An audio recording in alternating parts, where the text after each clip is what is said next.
morning, boys and squirrels. How you doing? Good to see everybody tonight. Look at everybody just jumping right in here, saying hello, hello, hello.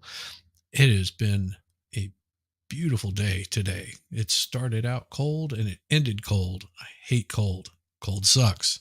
But speaking of cold, at least I'm not this cold. Look at this man right here. Ice cold. Ice cold. Ice cold. What's Ice up, cold. man? Man, long time no see. Sort of. Right? 20 hours, probably? 20. Oh, that was fun last night, though. It was. I slept for 4. Ooh, My wife was like, I got a little more than that. "What time did you? What happened?" I was like, "Oh, nothing." Nothing. Just hanging out till 2 Yeah. or 3 morning. No big deal. Yeah, 4 in the morning. I came rolling into bed. So I know that you're probably drinking something, but nothing as good as this. Oh, it's definitely not that good. Backwards Backwards bastard. bastard. All Yes, right. I got this just for you. Thanks, I appreciate it. Cheers. Cheers, buddy. Oh, what the hell's going on there? Yeah. Some Founders Backwoods Bastard. Good stuff. Is this sticking straight up in the air? Yeah, I saw that our infamous guest is walking the dog. Yeah. That's all good. It's all good. No, it's We're not. fine. She knew better. She knew what time to be here. Shame on you, Fluxx. Ah, Shame no on shame. you. No shame. No shame. What's No, up, Cool Frog? How you doing, buddy? last night was good. Last night was was. good. I wasn't expecting that, and yeah, I don't think anybody was expecting that. no, it got No. wild. Got wild. Everybody's sitting there. You see expert's face whenever I was like, "Yeah, that's what I used to do for a living." He was like, "No, Oh, I saw it. I saw it. no." He was like, "This can't be possible." Yeah, you do a lot of things whenever you're young. A lot of things. Oh, yeah. I couldn't count all the stupid shit I did when I was a kid. And then we grow up and we do even more stupid shit. Well, luckily, that's why we got women now to help stop us from doing the stupid shit. Yeah, that's At least mine does. yeah, mine does too. But that was one of the things that I wanted to talk about tonight because I think that a lot of folks understand if they've been in the military. Like Rabbit was in the military. This is before you and I were born, and we've got Fast Group that was in the military also. Fast Group was in the military. Tweety's currently in the military. Yep. See, She's a blowy. She's a fed. and it's one of those things that people don't tend to understand after they get out of the military. How speaking of getting out of the military, look at this. Look at this. There she is. Blame me for my dog taking too long to take a poop. Hey, mine pooped quick. Impressive. Mine pooped real quick. Mine's an old biddy. Well, Mine she's a too. middle-aged biddy. Mine's the white one. Hey, it's nice Hey. to finally be on stream with ya. Absolutely, same. Is this the first time you guys have ever streamed together? Yeah. Yeah. Oh. You guys always Interesting. stream like right during my work hours. Yes, I know. But I love to listen. I usually Well- stream after you're in bed. Well, I jump on in the morning with Cool Frog whenever I can, and she's usually in the chat and going, yeah, hello. I'm usually not. I'm awake in always the like, morning. hey, yeah, no, I can't come. Sorry, I'm at work already. Yeah. Cool Frog wants to get you on his stream, so you've got. Yeah. You've got to definitely do that at some point. Oh, yeah. for- I want to jump on I'd his stream stream. so much. But like, I just have to wait Sometimes. for one of his night streams again. Well, and he does midnight Eastern time. Oh, but see, that's way too late. That's Yeah, I like know. I'm in bed, y'all. I'm like on the birth certificate. It says I'm Officially 31, old. but like the body and the brain is like you're 92. I, You army, know? I get that the feeling. army will have that effect on you. Oh yeah. Oh Mm. yeah. Yeah. Oh yeah. The being I think they said being in the service adds 5 years for every one you're in. Oh, that makes Yeah. I sense. feel it. I feel it. Yeah, Every that makes bit of sense. it. Carrying around the rock and just, Oh my god. You know, the heaviest rucksack I've ever carried weighed 135 pounds. yeah. I carried it for So, 6 miles. oh my god. Yeah. When I was when I was in Korea, my unit, they loved to ruck march. I think we did like one every Friday or like at least once a month. And oh my, and it was Korea, so it's very mountainous and it is horrible. And then we did there was one like post change, like post command changeover, and they're like, "Oh, we're going to do like a 20-mile post ruck march." We all started lining up at like 3 a.m. because it's a post ruck march, So the and I entire think post we is there. started like getting into formation at 3 a.m. and we didn't even start marching until probably 9. Exactly. Ugh, it's Well, and such dumb there's, bullshit. so Cool Frog says, like I said, we can set up a special time, get you on with us. Oh yeah. Yeah. A special Fluxx stream. And that'd be one. Just reach out to Cool Frog. He is on Twitter. Yeah, Cool Frog. Most likely hit me up. Hit me up. We'll do like Thursday nights or something because that's when I can always at least commit to streaming. See.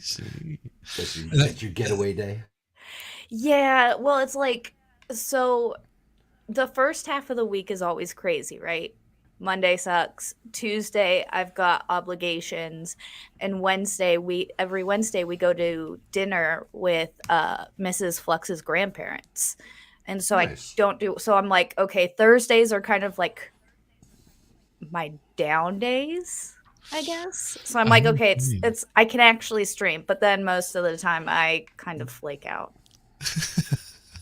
Which is why Shocking. I like having people on because then it makes me I'm like, "Oh shit." Like I There's other said, people depending on me. Damn yeah, it. like I said I'd have someone on my channel, which means like I need to be there. Yeah. Which like these watch hours are BS. I'm just going to say Yeah. that right now.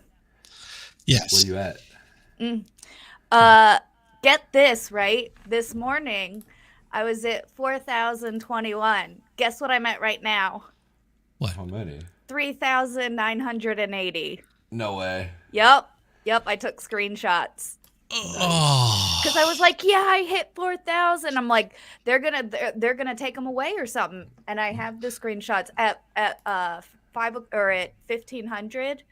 It was still 4,021, and then about 5 o'clock, it was 40 hours less. And I'm like, I don't know. That What sucks. I'm wondering if someone unsubs if it pulls those hours off of there. It shouldn't. I'm Well, just and curious. Because I was wondering if something had a copyright like claim if it took all those hours away, It could have. but I I don't. think somebody was saying that if check to see if some of your videos are getting removed.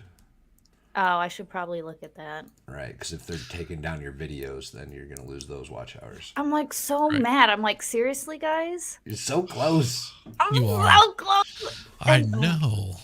But they did the same thing with Jessica Reloaded, where she'd like hit 1,000 and then it would like take them away, and then she'd hit 1,000 and then they'd take them away. We need to just start streaming on your channel and go for like a day. See, and that's why initially I started the Minecraft streams is There you because go. I'm like, I'm just gonna sit here and like stream. If people want to watch, cool. If not, whatever. But then people, it's Mrs. Fluxx and I kind of are funny sometimes. So yeah. That's what I do I with the enjoy Red it. Dead Redemptions. Do you play online? No, I don't. We gotta saddle up because I've been playing. Oh, you were streaming that one too, weren't you? Yeah, I was streaming that one a while ago, but I don't have anybody to play with anymore. I used to play with like an actual posse, and like Wow. we were an official posse that like it got crazy for a bit. I actually did a 24-hour Yikes. Red Dead a thon. Yikes. It was horrible. Yeah. It was That would horrible. be painful. Yeah. 24 hours of playing a video game, it literally makes your eyes want to like melt out of your head. Yes. Yes. Yes. I'm Yeah. sure. I- But love nobody it on told me 24 that. hours. I had to Yeah. experience it firsthand. 2 hours. I definitely- And I'm I've- like fading, just like, oh. I've definitely done like some long stretches in Skyrim before. Yeah. Oh yeah. Yeah, like 10, 12-hour sessions in Skyrim, no problem. Yeah. See Yeah. that's and that's the kind of stuff you should stream Valhalla. You don't even have Well, to I put don't your really face play up anything there. anymore. You I just don't really play anymore. just run a game and play Yeah, it in just the run a background. game and like I've gotten to the point where I'm like, sometimes I'll chat. Like I think I'm getting more comfortable with like not talking because sometimes it is just fun to.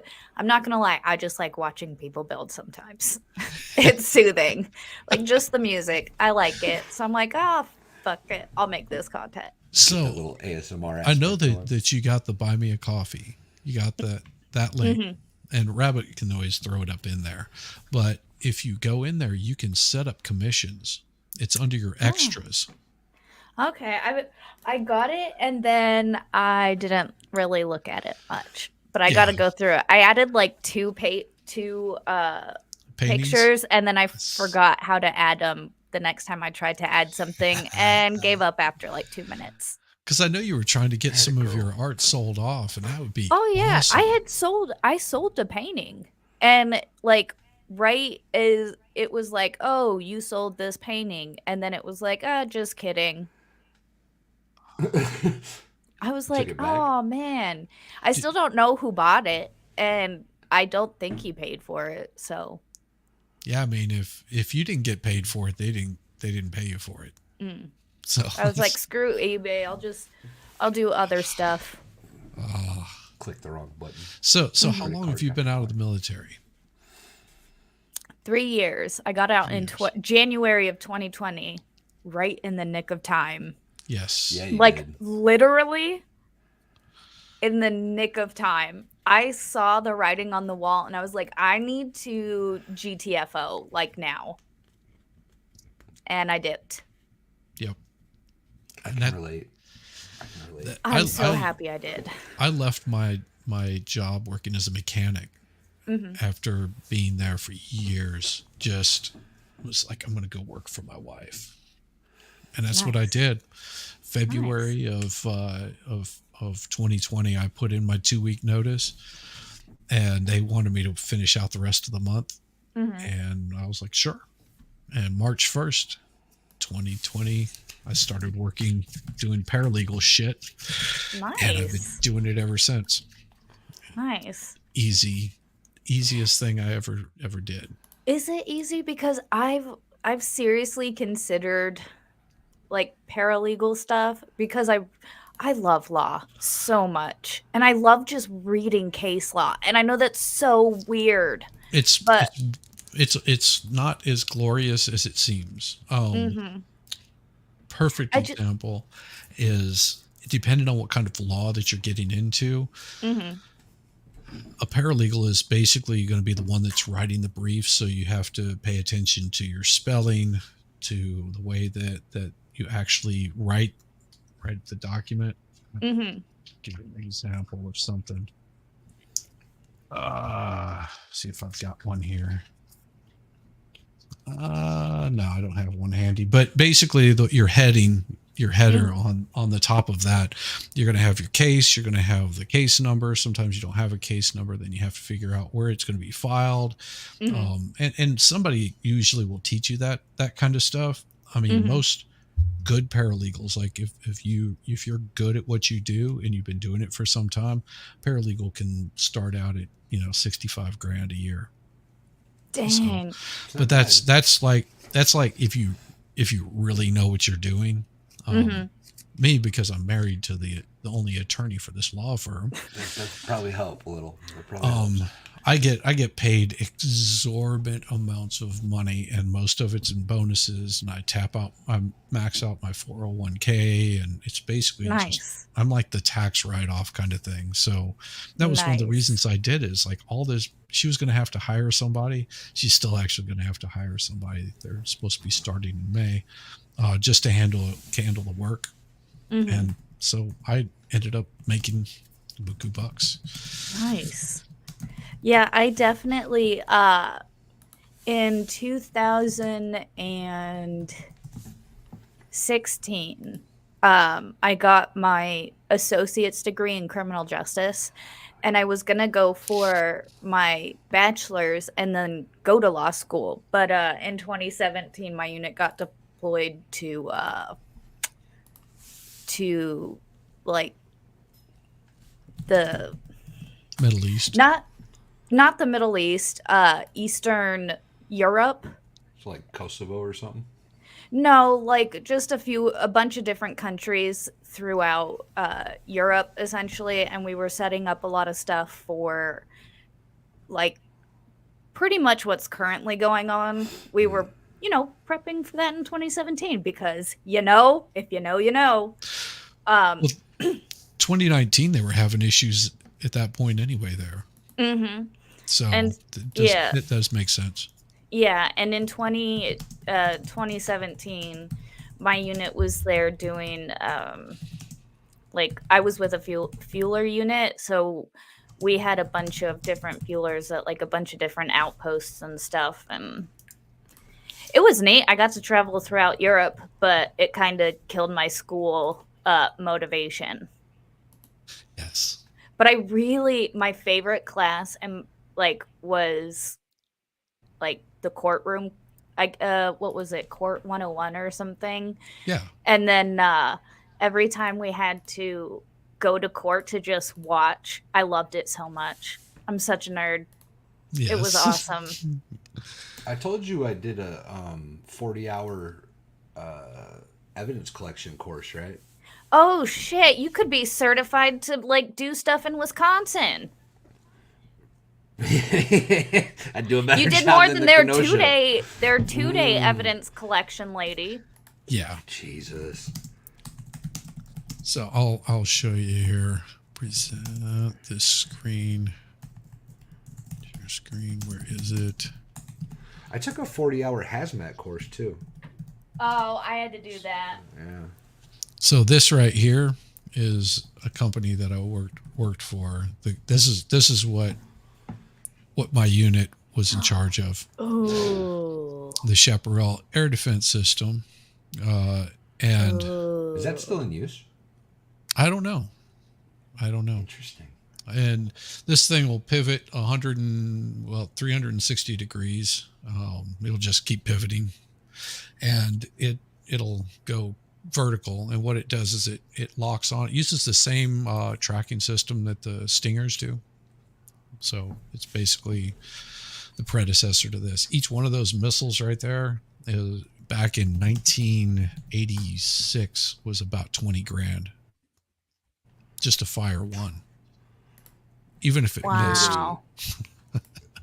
See, and that is the worst part. I hate that the most is that these missiles cost millions of dollars sometimes, and we miss. Yep. They call them technical hits. And I was in a field artillery. Unit. Both units I was two of the units while I was in active. That was an odd view. I've never seen that one before. I don't like that one at all. So while I was active, I was in two field artillery units, and shooting those, that was a lot. Boom. And it's just when we're just shooting them for exercises, I'm thinking back, I'm like, taxpayers' money, just. When I first got in, I was a javelin gunner. Ooh. Nice. Yeah, well, I think technically I was the assistant gunner when I first got there. But that missile was either $75 grand or $750,000 a missile. something Oh, I insane. Maybe it was a quarter million. I don't remember. Yeah, It was something asinine. it's oh insane. yeah. It's absolutely crazy how much these things cost. War is an expensive habit. Mm-hmm. Very expensive habit. I wish Absolutely. There's a lot of I money to be wish made, apparently, though. I wish they would break the habit. I mean, I don't regret that I served in the military. Mm-hmm. And I'm sure that anybody that's been in the military is, you know, proud of their service, and they should be. It's just one of those where you're like, yeah, I mean, I just don't like seeing war. Mm-hmm. I just, Are we the I don't like baddies? the thought of it. We're the baddies. Yo, I'm always like, What exactly was Hans. I doing in Oh. Iraq after we caught Saddam Hussein already? What was going on there Mm. exactly? See, I actually never went to the Middle East.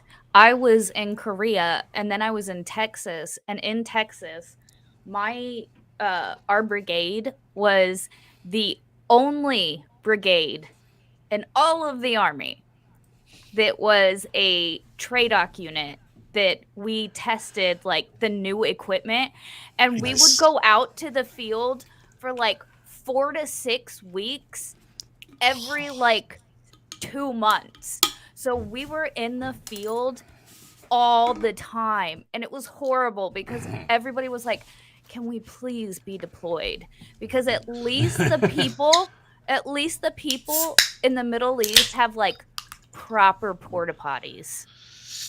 Yes. Yo, from personal experience, you think it's hot at like 110 degrees outside in the Middle East? Get in one of those porter potties. Oh my god. Well, see, and that's my unit. We were in El Paso, and so out there in White Sands, New Mexico, it really mimics the conditions. That makes sense. I hate the sandstorms and the Well, heat. if more than likely, yes, because if you were doing white sands, you now white sands, and a lot of people get confused because white sands missile range, Mhm. it's its own area, and there's Mhm. one part that is white. It does have white sand, but I know exactly where you're at because that's whenever I got home from after basic, Mhm. because being in the National Guard, that's where my unit was. I was in New Mexico, and we do all our training at Oh, White nice. Sands, and so I actually got heat stroke out there. Oh, dang. So Yeah, it was and bad out there, but it was so beautiful though. Some of those yes, sunsets I'm oh not a yeah, fan of against the the desert. white sand. yeah, Not a fan Oh, of the desert. The yeah. desert is not a no. beautiful Oh, place. I It's would ab disgusting and nope. terrible, and nobody should ever go there ever. Screw you, man. New 100% will Mexico is spend my whole completely life in the different. desert. New Mexico and El Paso, all that is completely different. It is It's it I beautiful. want that like being stationed in El Paso is probably the best duty station you can be at Well, I was because in not Hawaii, so only I disagree. who what I was in Hawaii, so I disagree. okay other than like in the continental United States, Fort Bliss, not only is it one of like the most updated posts, Hmm. uh El Paso is like a really fun city. Like Yeah, there's so many different bars. You've got like what is it, UTEP right there? yeah, If you say so. And it's just it's like hands down one of the most fun places to be at. Minus the fact it's the place where careers go to die. yes, pretty much, Mhm. That pretty was what much. Hawaii was. Like, that was where people were retiring, right? So all the guys that were getting to the end of the career, they'd all try to get to Hawaii and retire out there. Oh, no, no, no, not people retiring. Like Just people people getting would out. go to Hawaii or go to Bliss, and you'd get fenced in at Bliss. You had to be at Bliss for a minimum of 3 years, and then they would like refuse to transfer you out, and it was like you either got out by getting out or pretty much like knowing somebody. Yeah, It's yeah, so weird to me. Like in the infantry, right? Like you would be made fun of. Like you would be ridiculed mercilessly if you didn't deploy for, X amount of years. Like if you Mhm. were hiding out in Benning in like a training Mhm. thing and somehow stayed in Benning for like 6 years, dude, you were a piece of garbage. Like Yeah. you weren't doing your job. People would try to volunteer for deployment to get out of Bliss and could not get out of Bliss. Yep. That's so weird to me. Like because they were trying to build up Bliss at the time, they were trying to just keep everybody there. And like I said, it's a really fun post, but your career dies there. Yes. I mean, we did our maneuvers out in that area, and of course, I was a 5-ton tanker driver. Ooh. That was my piece of equipment whenever I was driving, because I'd bring it in and out, and they would put me on a track vehicle Mhm. that was basically just a big tow truck, just a Yeah. big Like a piece wrecker. to tow the 5 tons, Mhm. and that had the 50 cal on it, and that's what that picture is on that cover. I was like, oh, that's a 50 cal. I know that. 'Cause it has that nice big button right there in the middle that you just I have to love it. The squeeze that. butterflies. Yep, I love just it. boom, Oh boom, my boom, boom, god. boom, boom, boom, boom, boom, boom. There's not a sound in the world like the Oh, 50 There is not a raw deuce going feeling off. in the world like it when you just have that power and like you just feel it like through your hands, through your whole body, and it's just oh, I yeah, carried a saw for like 4.5 years. 4.5 years, something like that. yep. wow. There's something pretty neat about carrying a machine gun everywhere you go. I hated it because it was too. I had to carry a 240 Bravo for a while, and I'm like, Those this are is heavy. too big for me. I'm Those are heavy. tiny. They Yes. always gave me the heavy shit. I always had to carry a saw or a javelin round or Ugh. mortars. Like I had to carry a radio and a saw for like 3 months. Oof. Oh my god, Good I luck hated with it. that. I hated every bit of it. We Mm. went into Samara. I had a saw and an AT4 and like 1,300 rounds. Oh, It was heavy. Ugh. oh, By the time I got to Bliss, I knew what was up and I worked my way into the orderly room. So I didn't have to care. I just had my M4. I'm like, I'm cool with this. well, see, when I went in, it was an M16 and Mm, yeah. 1911. Hmm. So I actually trained with the 1911, which was Hmm. really short. It was quick, Yeah. and the M16, and then I whenever I transferred to 1911. yeah. You guys had 1911s? That's awesome. Yeah, and they were actually changing over to the Berettas at the Oh, time, and I changed duty stations. I went to Kentucky, yeah, Kentucky, and Campbell. I was no, it's just National Guard, and they made me an infantryman. They made me the sharpshooter of the group, Ooh. so because I can really shoot well, Hmm. really I well. I miss going to the range. Yes. Like when I went through basic, I had an M16, but when I got to my duty stations, we had M4s, and they're just so fun. Oh, we Yes. definitely I had miss lighting M4s things up. the whole time. I never Hmm? had to deal with the M16s. I never Oh, had to I deal with did. M16s. I think in basic training there might have been. No, there wasn't. We had A4s there too. Hmm. Mine was Yeah, the I've never had to deal M16. with M16s. Yeah, that's the only reason that I didn't get a perfect score on my shooting, is because second shot jammed. Oh, that's fun. It was like boom, boom. By that time, target went down. Like, son of a bitch. You know, the worst part is I think I only shot at pop-up targets maybe twice. Once in basic, and Really? then Yep. I don't know, maybe Is once it? some We other were at the time. range all the time. All the We time no, we'd be at we'd the go to the range. range, but we have paper targets. Yeah. But that Oh, was mostly because I would be in because I was in field artillery units, I was in like a support company. So we just would go get the paper targets. we'd be Yeah, out at the yeah. range till we shot every round they had for us. Yep. We had to Oh, shoot that was everything. always fun. Yes. That was We'd be out there so for 2 much days fun. straight. Just letting it go. Just slinging lead.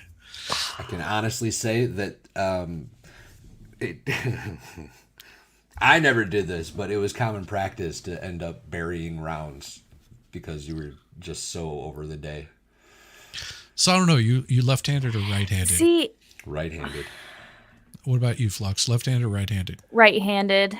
See, we're both righties. We're all three righties. Although I probably could. I do a lot of things left-handed. I do not. I Like I can do. do a lot. Yeah, I do a lot of things left-handed. I mostly like I can write left-handed. It's just really sloppy, or it's more sloppy than I'd like it to be. So I just don't. Yeah, my handwriting's horrible. Ugh. I'm just sitting here and I'm like thinking about the last time I went to the range. I'm like, oh, it was shitty because it was New Jersey in I think August and it was so humid. But like I miss hanging out with my guys. That was always Yeah. fun. I was a big spades person. I was pretty Oh, much yeah. undefeated. Actually, I think I was undefeated in my unit. Yeah. I was very I'm picky calling with my bull at- partners. Huh? I'm calling bull. Nope. And then when we were in Europe, like I would only play with what was his first name? I don't remember. Wayne. His first name was Wayne. I don't want to out him, so I'm just going to say his first name was Wayne. And people would like wait to play us, didn't ever beat us because like I am so serious about spades. We used to play a Spades. lot of spades. And that's For what I those of miss. you that don't know, everybody in the Army knows how to play spades. Yes. Everybody. And that's what you do. Like with as much as the field sucked and being out there for so long, I loved so much just those hot summer nights when you're sitting around like with your buddies just playing spades trying to shake off the day or whatever, and you're just out in the field and there's nothing. It's just quiet and you and your buddies and the stupid sounds of the generators. I hated those generators. Oh my god, I know, right? And they had to be so. I thankfully never got stuck fueling, but a lot of people from my unit, like because we had fuelers, you have to like every I think 6 hours, like we'd go around fueling them up, and I'm like, yeah, that's a terrible, horrible way of. Well, I hated it. what would happen there where we were at is they would bring in all of the tanks that were being shipped out or moved out, and they were bringing them in on 18-wheelers, and the 18-wheelers would pull up there, and we'd have to fuel up those 18-wheelers using that 5-ton tanker. Nice. And you could Is that the Hemet? No. no. The 5-ton tankers, those are the ones that were transported with the bobtails, correct? Yep, and that was my most recent unit. That's why they're currently back in Europe, and because they're the only unit that still uses the 915 A1s with those five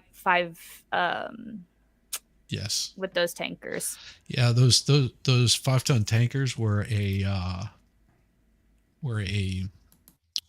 6-wheel drive vehicle.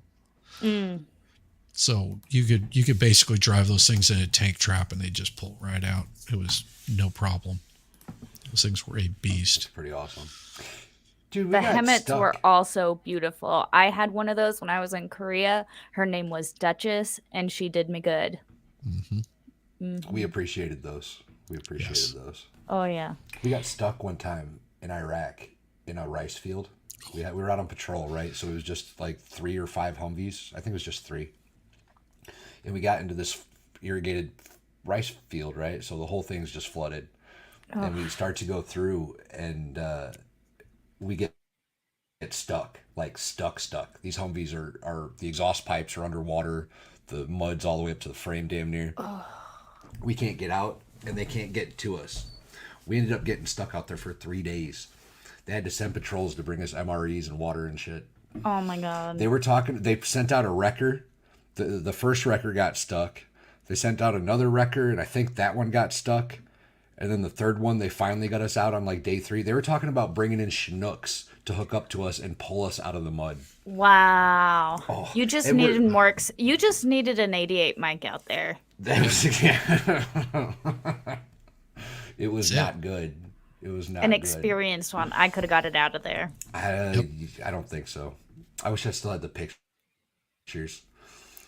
The Well, whole they field's flooded too, right? So the mosquitoes were yes. absolutely horrific. I remember just being covered in mosquito bites everywhere that had exposed skin. Yeah, That's see, the worst. It my was so my bad. my MOS doesn't exist anymore. It's completely gone. Really? Yep, 63 Bravo is gone. 63 Foxtrot is, I think, a thing now. Yeah, it's they basically just made it all mechanic or some crap like that. It's like at a different one altogether. But 63 Bravo is gone. Like, oh Wow. well. Not doing that anymore, I guess. Well, I had a guy I worked with at Honda that went back to he re-enlisted, and he was a 63 Bravo whenever he left, and they basically brought him back in. They were like, yeah, that MOS doesn't exist anymore. For those of you that don't know, in the military, your job is designated by your MOS. Your MOS is just a code that relates to the job you had. For example, I was in the infantry. 11 Bravo was my MOS. 11 bang bang. 11 bang bang. I was at 88. I had an identifier of 1 papa. For those that don't know, that means I jumped out of planes. Oh. I did 5. I was a 5 jump. I wasn't I special. was an 88 Mike, which was a motor transport operator. Truck driver, y'all. It's a truck driver. It's a motor vehicle.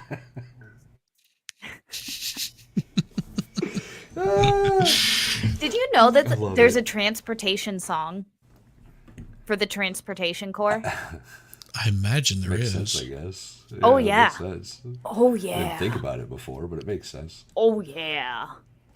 Do you know it? Oh, I Funny. do. I will Can you never sing it for forget us? that song until the day. I mean, I will remember that song for all of eternity.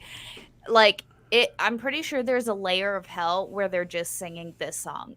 We load the ships, we load the planes so that the other lads can load the guns and trains. When you hear a mighty roar, it's the transportation corps. We got to deliver the goods to save the nation. The Army Transportation Corps. We love the Corps.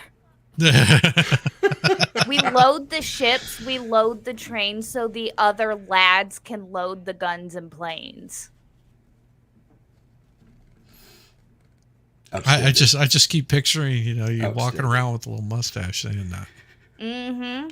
Just Oh like, my god, every morning for AIT we had to sing it. That was the We good had- thing about being in the infantry. You don't have an AIT. You just have like an extra long basic training. So like we didn't have to go to a secondary school. We just stayed in basic training for extra time. yeah, See- I did my basic training, my AIT at Fort Jackson. I just literally packed my bags, walked over the hill. I Done. was the Relax and same. I Jackson. did my AIT and basic at Leonard Wood, and I packed up my bags and walked across the street. Yep. That was My dad brutal. went to Leonard Wood. That was brutal. Yeah. My dad Yeah. did basic in Leonard Wood. Leonard Wood was. Ugh. Yeah. I never want to go Gotcha. back to Missouri. It's No. misery, like Yes. legitimately. I have no desire. Although Ozarks is kind of pretty, I guess, right? Yeah, Ozarks is pretty. Yeah. I've been to the Ozarks. But yeah, I did Fort Jackson, which was all right. I mean, I got strep throat and bronchitis while I was in AIT, and I passed out in electronics. It was just, they were like, yeah, explaining something, and the because we had drill instructors, that were doing the schooling, and Mm-hmm. comes over to me as Private Pee Wee, are you going to sleep on me? And I don't remember saying anything to him, but apparently I looked at him and said, I really don't give a fuck what I'm doing. And then proceeded to just boom, fall out. Ouch. Wow. And then they took me to the hospital. I was running a fever of like 110. And, like 110? God damn. yeah, I was gone, just gone for a week. I was out, and, the way schooling works is you basically pick up where you left off. So I had to wait for the next class to catch up. Recycled. And once the next class came in, I was like, sweet. I was caught up, met that same instructor, and he gave me shit the whole time I was there. And then the weekend before our final exam, I got strep again and had to go back into the hospital. At least this time I went ahead of time. I was like, yeah, this isn't good. Started running a fever. They brought my fever down. I was there the whole weekend, and the final course was supposed to be on Monday. They finally discharged me at 2:00 in the afternoon. I went down and did all the vehicles without laying a single wrench on a single one of them. All I did is I'd walk up to the vehicle, they would tell me what the problem was, and then I had to walk them through every single step to do the repair. Oof. And I completed every single vehicle, where everybody basically was given one vehicle to work on and do their little thing, and they basically passed. They were like, nope, you're going to have to answer all this shit. And that's what I did. Ooh. I had a buddy who got his appendix taken out like the last week of basic, and he had to recycle and wait for the next class to graduate so he could walk. Yep. He had done everything. He had cleared every obstacle. He just had to wait, heal up before he could graduate. I was really close to being recycled, because for our final PT test and basic training, I failed it. I failed the sit-ups by like, I don't know, 5 or something. Wow. Yeah. And the only one I passed was the last one. Well, see, I was like, oh shit. The only thing I have ever struggled on, like in my entire life, are my sit-ups. And it's because my hip flexors are really bad and I can't do the behind the, it hurts like real bad. Turns out I have a really messed up hip, and that's why, but that's a different story. And so I've always, like, my run, I'd max my run. My push-ups never had an issue, but my sit-ups, I seriously always had to struggle with. And my last PT test in basic, I failed, and they're like, okay, not tomorrow, but the next day is your makeup. And I'm like, oh, we get 2 days.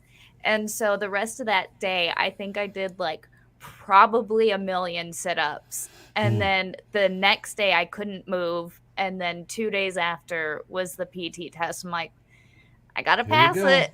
Here we go. And I did. But I was like, oh, good Lord. I hate those sit-ups. I was a runner. I was a runner in high school. Right? Same. Oh, I yeah, ran me cross too. country and track. And I never didn't max a 2-mile run in the Army. Not once did I get below max. So what was your speed on the 2-mile run? What was your fastest speed? I think my fastest was 10:02. Okay. I did mine 10 minutes, 27 seconds in a pair of jump boots. There you go. I got mine under 15:30 once. That a girl. And I had a That's guy. maxing it out for me. Well, I was so pissed because the guy beat me.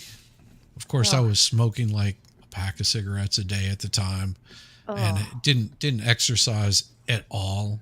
And then I forgot my tennis shoes. whenever I got out to, to do it, and I was like, son of a bitch, I I'd have forgot my ran it tennis barefoot. shoes. I didn't pack them. So there I am with my jump boots, just keep pacing with this guy. And we hit that last stretch, and he just, like a bolt of lightning, he's gone. And I'm sitting there just Son of struggling. I never have hurt so much after doing that. I can still run. I mean, my wife, and I'm starting to get a little chunky, but my wife, she's like, oh, let's go for a run. I'm like, all right. So we'll do the Good run, workout in, bro. and then she's like winded, and I'm just like doop, doop, doop, doop, doop, doop, doop, doop. See, I actually really miss running. I my whole life was a runner. And then when I was in Korea, I slipped on some ice and like my knee went backwards. And then the doctor was like, "Well, you either tore your meniscus or you tore your ACL. Here's some Cool. ice and some ibuprofen."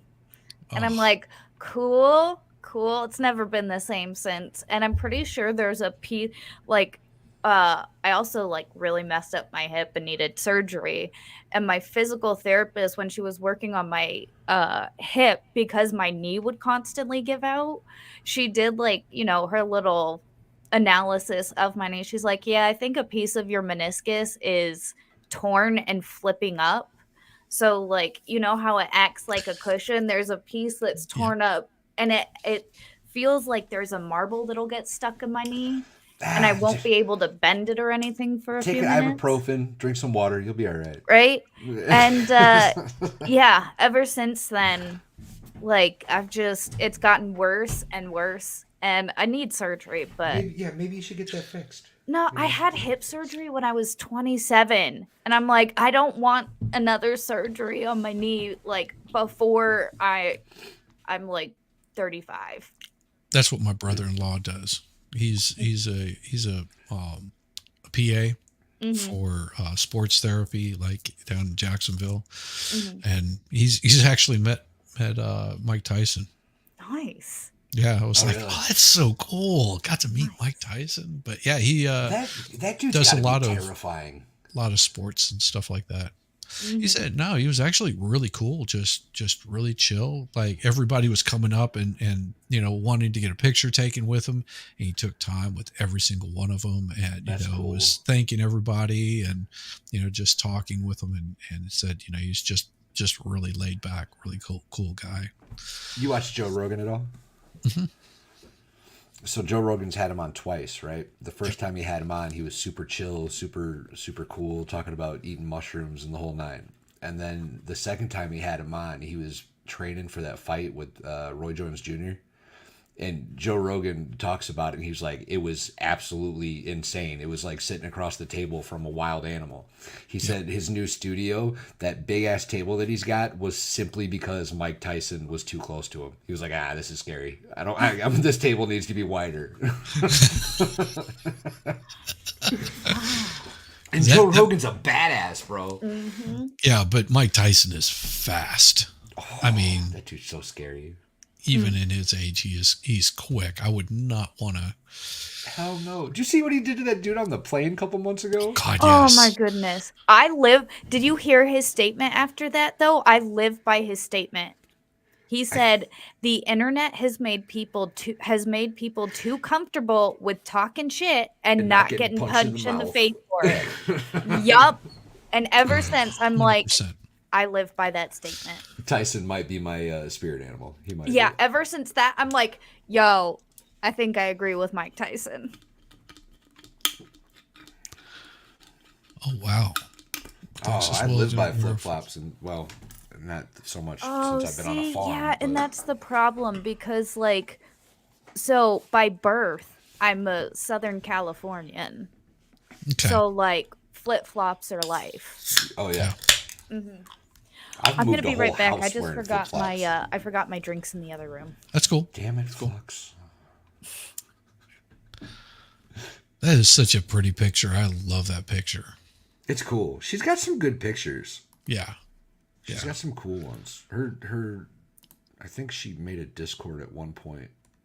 I don't think she uses it, but Her picture Yeah, on she. Discord, I think, was pretty cool too. Yeah, yeah, yeah. I mean, that her Twitter picture. I didn't even realize that was her at first. I was like, holy crap, that does not look like her. Fluxx is awesome. I love that girl. Yeah. Yes, she is. She is the She's so best. cool. She's so cool. Yeah, and you guys pretty much met through Legal Vices, right? Yeah. In chat, Yep. that's how I met most people, I guess. That is how we All met, right, right? Nick. In Legal Vices chat, Fluxx. Yeah. What about Legal I Vices think chat? so. That's how where we you guys right? met.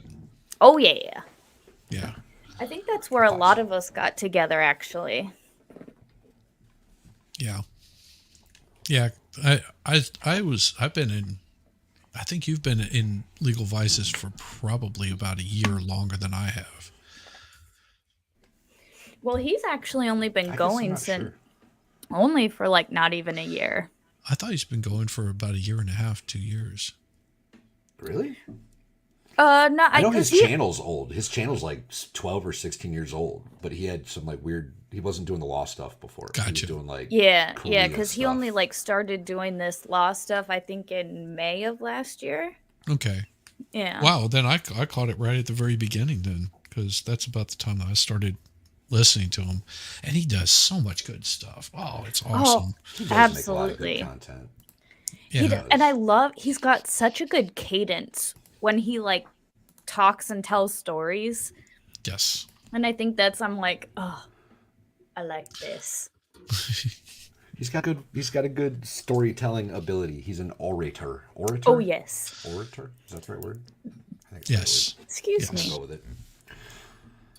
So, military life. So, what brought you into the military, Fluxx? That I wanted to travel. I knew that I always wanted to go into I always loved the army and always had kind of like this, I want to be in the army. And then when I was like 19 and I hadn't figured out what to do with my life, but like all my siblings had, and I was kind of the black sheep of the family, my parents were like, you need to figure out what to do with your life. And I'm like, well, I guess I'll join the army. And yeah, I got to get away, which was awesome. So How that's about pretty you, much it. Valhalla? I think we've talked about this before, but It was definitely college, but like my whole family was military. Like my dad, I think at least two of my uncles, my granddad, they were all in the military. And I was actually first considering the Coast Guard, believe it or not. And then I Boo. realized that I didn't want to be on a boat ever. So I almost joined the Marines and then met them and I was like, never mind. These aren't my people. So I went to the Army. Nice. We're on to bigger and better things. Huzzah. I fixed that first thing this morning. Last night I ended up drinking Malibu pineapple with a splash of Code Red. yeah, That's all I had in the house. yeah, it was a little gay. It was super gay, bro. It was Yeah. super gay. Yeah, that's gay. Yeah. It was so gay. Expert, what's up, buddy? Oh, there we go. Goat That's what furries, outstanding. Outstanding. Oh, with your D-shaped head. yes. No, You missed last night, Fluxx. We had a blast. Yeah, on what was that, Nyx? The experts. the expert. Oh, the expert. Yeah. When was What that? did you It hear was about last Nick? night in the middle of yours with Legal Vices and Danny on. Yeah. Oh, okay. So I caught a good portion of yours, and I was watching both channels at the same time. I was like Nice. switching back and forth because you had some of the subtitles, so I would read those, and whenever those would come up, and then my Discord went off, and there was the expert going, "Hey, if you want to come on," I was like, "Yeah, why don't I do that?" I went to sleep at 4 o'clock this morning, Oh Yeah. my goodness. I was up at least until then. and then I got up at 8. No, I didn't do that. I didn't do that at all. I was up at 5. Racket said he wanted to fight me last night on stream. What? What did you do? Oh, I blame Hayden. Hayden did it. It was Hayden, Camelot, Vices, and Rackets, and this was like after we got done, right? So it's like 3 or 4 in the morning or something, Yeah. and there's clearly a lot of alcohol flowing on that stream. And Ozzy saw me in chat, and he was like, "Camelot, I wanted to introduce you to Valhalla Waits. Valhalla said he wanted to fight you, right?" And Camelot's like, "Why is everybody trying to fight me? Blah blah blah blah blah." And Racket's like, "Valhalla, I'll fight you. I'll fight you right now." Oh, it was so funny. It's awesome. It was so funny. Awesome. Man, I didn't realize how funny Camelot was. He's fucking hilarious, I'm like, dude. yo, I could get down with this. He's so funny. I'm like, I would love to party with that dude for like a weekend. oh my god. Not like a night, right? Like if you had a whole weekend of no responsibility and a safe place to sleep. He reminds me of like back when I was like first in the service, like when I was young, Just that and I'm wild like, now. just Yeah. like in this, like with your fraternity brothers, Mhm. like just partying all the time. I'm like, yo, this dude's got that vibe. I love it. Yep. I would love to just party with that dude for a whole weekend with like 4-wheelers, dirt bikes, big bangs, you know, the whole nine. It'd be a great yeah. it'd be a great time. Oh It'd be yeah. so fun. Yeah, it would be a blast. It would be such a blast. I'm pretty sure he already hates me though. I'm pretty sure he does. No, I doubt He's had like that. 4 different people tell him I want to fight him. He's probably so sick of my name. No, that's the thing because Jessica narked me out too, like last week when she was on Nick's channel. I can tell you right now what would happen if you ran into him and We would have so much you fun, two would bro. probably just sit there and rib each other nonstop, have a It would couple be of great. drinks, It would be and so fun. just laugh. It'd be so There, good. I would never. I just don't imagine. I just don't imagine him wanting to even fight anybody. He's just like, I'm over that I crap. don't want to fight. I'm almost 40 years old. I don't want to fight anybody. I got drunk and was mouthing off and said something stupid. Now I got to live with it. That's where we're at. Oh, that's beautiful. I do that all the time. I always say stupid shit. Volstorm, bed at 4:30, woke up at 7. I don't have energy to fight anything. Yeah, Fallstorm. Oof. You guys, She got less sleep did than you you. guys ever have those days where you'd be out drinking really hard the night before and then you'd still have to show up for PT in the morning Mhm. and you'd go there Every smelling? day. It was the infantry. There was like a code of holding each other up in formation just so that you didn't have first sergeant notice. And trying so hard to avoid those like the PT PT hangovers were the worst. That's Like why you having just to go kept to drinking PT with until PT. hangovers. Drunk PT is way better than hungover PT. I will say drunk PT is way better. Is way better. And yeah. Yeah. You wonder why I have a drinking issue, y'all. See, and that's why I switched over to the green stuff. It's so much better for you. It's actually I would say it's healthy for you. I live in a state that does not agree with you. My state So- doesn't technically, well, they agree with me medically, which Good. is, but in about 2 months or 3 months, they're gonna open it up. Maryland's gonna open it up to everybody. It's a matter of time before it's a nationwide thing. Mm-hmm. Yeah, last time I was in Maryland was in Baltimore getting on a ship.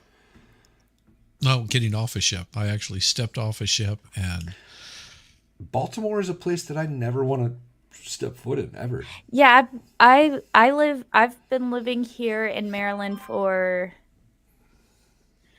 gosh, I don't know, 3 years now. And Maryland is like, I don't know, 30 minutes away, if that, and I've been there once. Yeah. Yep. yeah.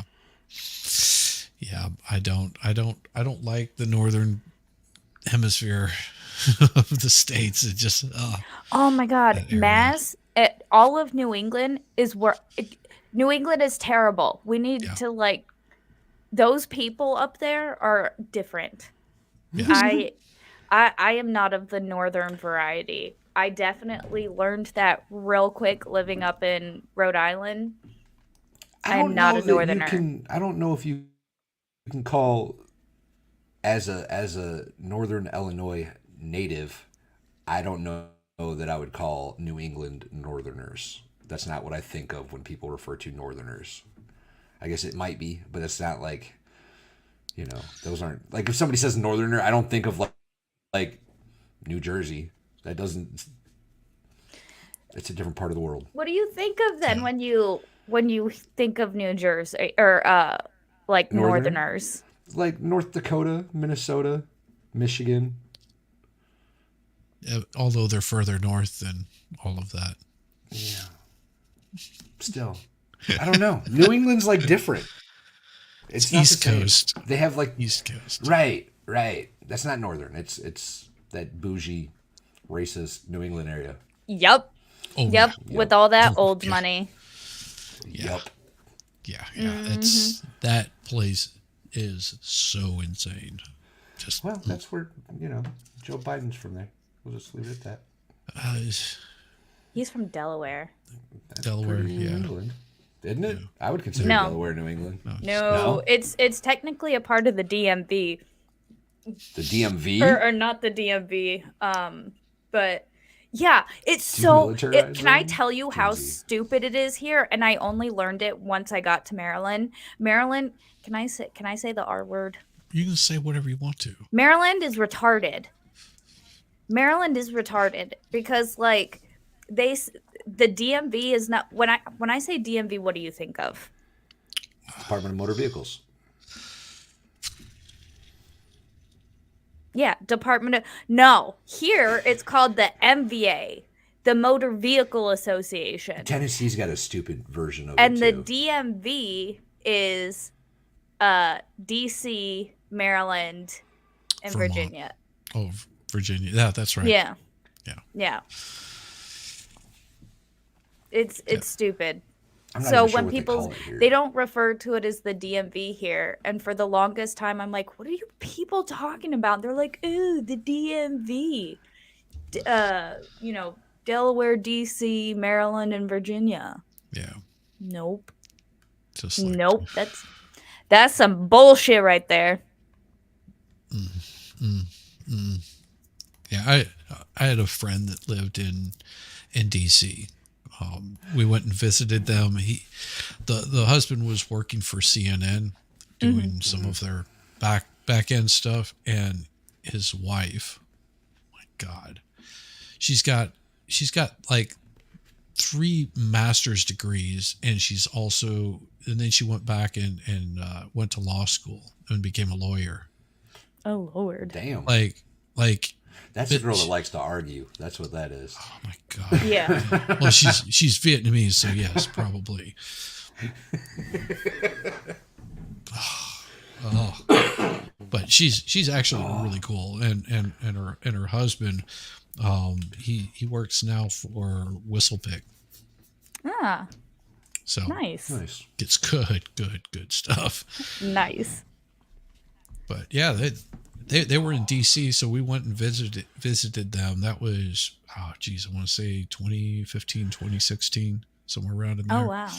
And it was I was surprised. DC was really pretty the time of year that we I've went. been there once. It struck I me as a normal, disgusting city with prettier buildings. I Yeah. got to go to DC I don't like the once. cities. I don't either. I don't like cities. So I grew up in SoCal, right? I grew up in the OC. I was like totally like a valley girl, and I like went to the beach all the time and like did all that stuff. Orange County really isn't like the same as Los Angeles, though. No, it's the neighboring LA's harsher. Yes, Orange OC's County's like the a little pretty more chill. version. Yeah, Mm-hmm. yeah. And like I used to be of the mindset like I will only ever be able to live in a city. I need to be around everything. And probably for the past like 3 or 4 years I'm like, where's my mountaintop Screw everybody. I hate everybody. I want a mountaintop. I want my little valley in the hills. Leave me alone. Leave me Mm-hmm. to my holler. Just talk to Mm-hmm. Cool Frog. He'll show you where all the mountaintops are. That's where he's at. He's on a mountaintop. Is there My mountains out there? Yeah. Oh, I Yeah. thought it was before the mountains. No, I don't he's know. I've never been there. Never been he's there. got Oh no, mountains. that Mount Rushmore. That's on a mountain, isn't it? Yeah. Yeah. Okay, that makes sense. mm-hmm. We got there eventually. We got there eventually. Yeah, did Excuse I me for a couple minutes. I want to be closer to the beach. That's where I want to be. Mm. Yeah, I I grew up with the beach, but I think in my old age, I think I just want to settle in the desert. I just want the dry, dead heat where it's just dry, bone crunching heat. Well, you I could always love go it to so much. you could always move to Slab City. I've thought about it. Nah, you wouldn't enjoy it. You No, wouldn't enjoy Slab it. City's disgusting. It is so It disgusting. it's bad. It's bad. I didn't know it was still a thing. Yeah, Oh, yeah, wow. yeah, Wow. yeah. You just basically get a lot of people that just sort of pass through, kind of thing. I Mhm. just don't. I don't. No. See, and it's like in times like that, I'm like, "Okay, that's almost on the." I would say that's pretty much as close to true anarchy that you can get, where Yeah. it's just people living their lives, and if you're in the community, you respect the community. If I mean, they're all kind of dirty and gross, but, like, it's I think you find those that is kind of one of the only, I think, true essences of anarchy that we can see that actually semi works. Semi works.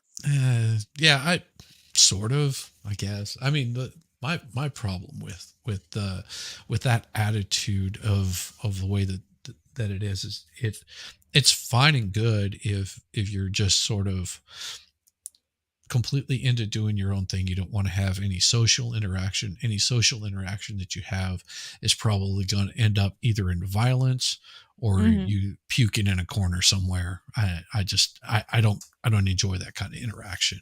Yeah. It's like if you're going to do that, just get yourself a plot of land and be away from these people. Mhm. Just much safer because man, it just looks like they're just going to get in trouble. Oh, yeah. I, That's why one day when I win the lottery, I'm going to start my compound where I build a mount or I buy a mountaintop, and then I'll just sell off, couple acres to some friends here, a couple acres to some friends there. We'll set up a giant wall and we'll live our lives. Nobody can bother us. We're good. I was going to show you a cool picture because I thought you would appreciate something like this. Oh, yeah. Where is it? Here we go. Let's see. Present screen. What am I showing here? Oh, it helps if I don't have this screen minimized. See, stop screen. Always slow with this kind of stuff. Oh, I There we am go. too. I definitely it was hard. Oh, that's All right. beautiful. So this was whenever we went to France. This is a lavender. Oh, wow. Yeah. That's what I really loved about Europe was all over Europe. There's yes. Okay. It's So it's so much green and farmland over there. and people don't understand that. I mean, No. here's we did a balloon ride, Nice. which was so cool. Mhm. Over at Castle, they got the trebuchets, and there's Nice. two people sitting over here on this ledge. They just climbed over the top of the ledge, and they were Oh, sitting there wow. having a picnic and watching these balloons come up, because that's the scene, Oh, S wow. I E N. And so we were in this field, and Mhm. we just took these balloons and hit this castle, and then we hovered over this little town. See, and that's like all of Europe. There's these beautiful, gorgeous little towns just like this, where Yeah, they're like so old and historic, but like people live there today and they're just so beautiful. yeah. And I mean, they're all these people that you would meet in these towns are so Mhm. chill, and they're just happy to, Oh, talk with you. absolutely. Ugh, I do miss Europe. Europe was fun. So I enjoyed it. we were trying to get a Oh. friend of ours to come over here, and this is actually a place that they take students, and Mhm. they teach them horticulture. Okay. And they usually do a lot, like American students, they do a lot of American students, and they basically help tend these gardens. Oh, wow. Those are so beautiful. Yeah. And see, it's what I think a lot of Americans don't understand is, like, just the age of these buildings. Oh yeah. These buildings are older than our country, and they're so gorgeous, and Detailed. they're so beautiful. Yeah. I Yeah. loved the history that, like, you just drive through Europe and you can see the history. I know. And Ugh. that's that's my house. So this is Brittany. Oh, wow. This is this is part of Brittany. We went to two different parts, but this right here Oh, is a wow. sailboat that like gives tours. We actually took a ferry from this area over here, a little bit Mhm. more to the left. Took a ferry over, and this sailboat was in the background. And I was like, I've got to get a picture of that. That just looks so cool. That looks amazing. Yeah, and they do these little boat rides out there, and this is Mhm. just like an area between France and England. you Mhm. just like wow. And it's people Oh, just don't get that kind of they don't get that kind of eh, like, that uh appreciation for just, like yes. just the world, the age of it, like, its existence. They don't appreciate its existence like they should. Yeah, so this is we actually stayed in this little area that this is all the houses were built like this. They Mhm. all look like this. It was like an old farm, Mhm. that they had converted over to like an Airbnb, and Mhm. the mother-in-law and one of her friends rented this place for like 2 months, Oh, wow. and they would just take little trips out of there. Just yeah, this is That the is view. gorgeous. Everybody says, "Oh, France is horrible, nasty. They hate Americans." No, no, no, they Mm-mm. don't. They're very accommodating. They're very chill and Oh, just absolutely. doing their thing. You go into Paris, yeah, they can be a real pain in the ass. Mhm. But Oof. yeah, this is I do have to get going soon. oh, that's cool. That's cool. I am so Yeah. glad that you came on. We've got to do this again. We Oh, really do. absolutely, and I want to stay longer next time. It's just, we're flying to California on Monday, and I still have a lot of stuff I have to do to get ready for the trip, and I'm And like, you're "Ugh, and I saw that you were skipping out, not visiting the mom. nope, nope, That's so Not visiting awesome. the not what? not visiting." I'm going to California to see my siblings, and I'm not telling my mother that I'm coming. Awesome. That's awesome. That's It is okay. it That's is okay. what it is. It's one of Yeah. those things where I'm like, you know what? Eh, I got to do what I got to do to Keep this sanity. exactly to keep this sane and to keep me grounded and good. Yes. I can relate to that so much. You have no idea. Oh, No idea. Oh, I absolutely, can too. right? I can too. But thanks for having me. I really appreciate it. Thanks for And coming. yes, And not this week, but like after this coming week, I'll be good to do like more streams and stuff because I'll be back and kind of back into the swing of things. But I'm in vacation mode and I'm going on absolutely. vacation. Well, and feel free to invite me on to any one of your streams. I'm always Absolutely. up for it. Just, you've got my Twitter. You can just drop me a DM if you're like, oh, I'm going to go on next week or something, like, you're just like, how about you come on, and you can just drop it. And if I jump in, then I jump in. But Sounds good. You can keep me honest. I'll start inviting you people just to keep me honest, just to be like I need to stream and having people make me stream. So I'll make yes, you guys keep me honest and and we keep got me to get those going. we got to get those hours Oh, I'll up. do it. I know. I'll, I'm like I'm so mad. My stream last night, I've gotten 100 hours. and I still took 40 of them away this morning. Yep. This afternoon. Yep. So I gotta go see where they took those 40 hours from. But guys, thanks for having me. It was awesome Thanks for seeing coming on. you. And Val, Appreciate it you. was good seeing you too. Oh, I love you, babe. You know it. You're my Yes. girl, man. You're my You know girl. Always, Guys, babe. Always. chat. You guys, I didn't really look at chat tonight. I'm sorry. No, it's okay. I was talking with you guys. I, And I wanted you to have a stream where you didn't have to concentrate on anything. I didn't want you Ah. stressing out. I didn't want you having to think about it. This was 'Cause fun. yeah. And every so often you just need to have those kind of streams where you're not in charge and somebody else handles all of the stuff and lets it just flow, and you're just able to unwind and Like do your thing. this was good. This was Yeah. what I needed because my therapist has been gone because she had a baby. So she comes Selfish back in like bitch. 2 weeks. I know. I'm like, man, now I have to scream at the internet or something.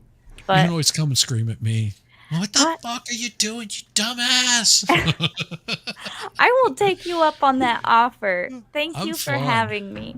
No, thanks Guys, for have a coming good by. night. Don't forget, be excellent to each other. Bye. Bye, Flux. Be offensive, y'all. Be offensive and be Exactly. funny. Bye, Fluxx. Exactly.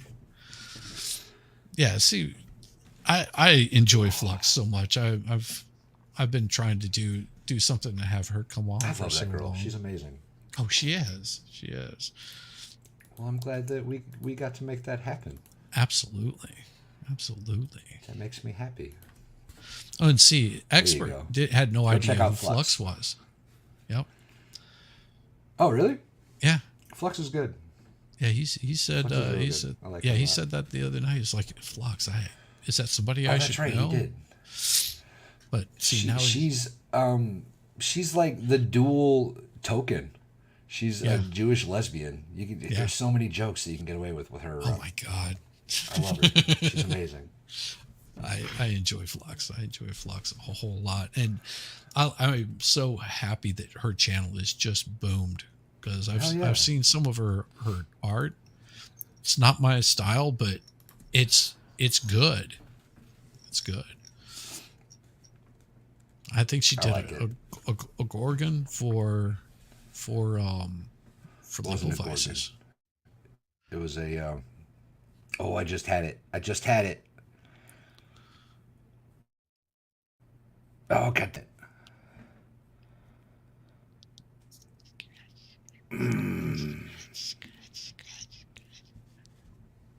I just had it, man. Chat, help me out. What is that thing? Listen, y'all, brain damage. You can't get mad at me for not remembering words. Oh, you know what's gonna happen? I'm gonna be laying in bed tonight, and it's gonna hit me. I'm gonna be like, oh, that's what it was. It was. Then you'll drop it in Discord and be like, "You bastard." What the hell is that thing called?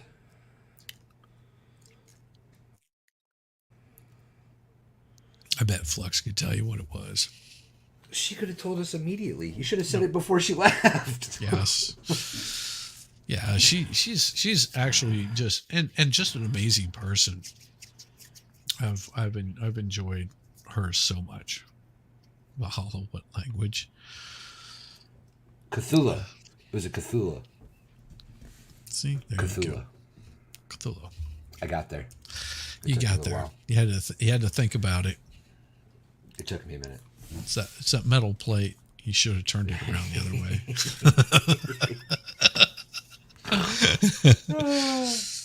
No, it, and this was the point that I wanted to do, was just a nice, easy, chill stream, because I think that our military does not get enough recognition. And it's not the people that are serving; it's the people that have served. That just, I feel like you guys got sort of left behind in a way, where they just they do what they can, but just Well, in all the fairness, volume. In all fairness, it's a little weird, right? Like, there's only so many people that can relate to the same things as me. You know what I mean? Right. And it's weird coming out of the military and trying to adapt to civilian life. There's a lot of challenges that nobody really helps you out with, or even tells you about. What was one of the biggest challenges? This might sound stupid, but like people lying, like people, and maybe not even lying, but people like, presenting themselves in one way, and they're just not that way. You know what I mean? Like Right.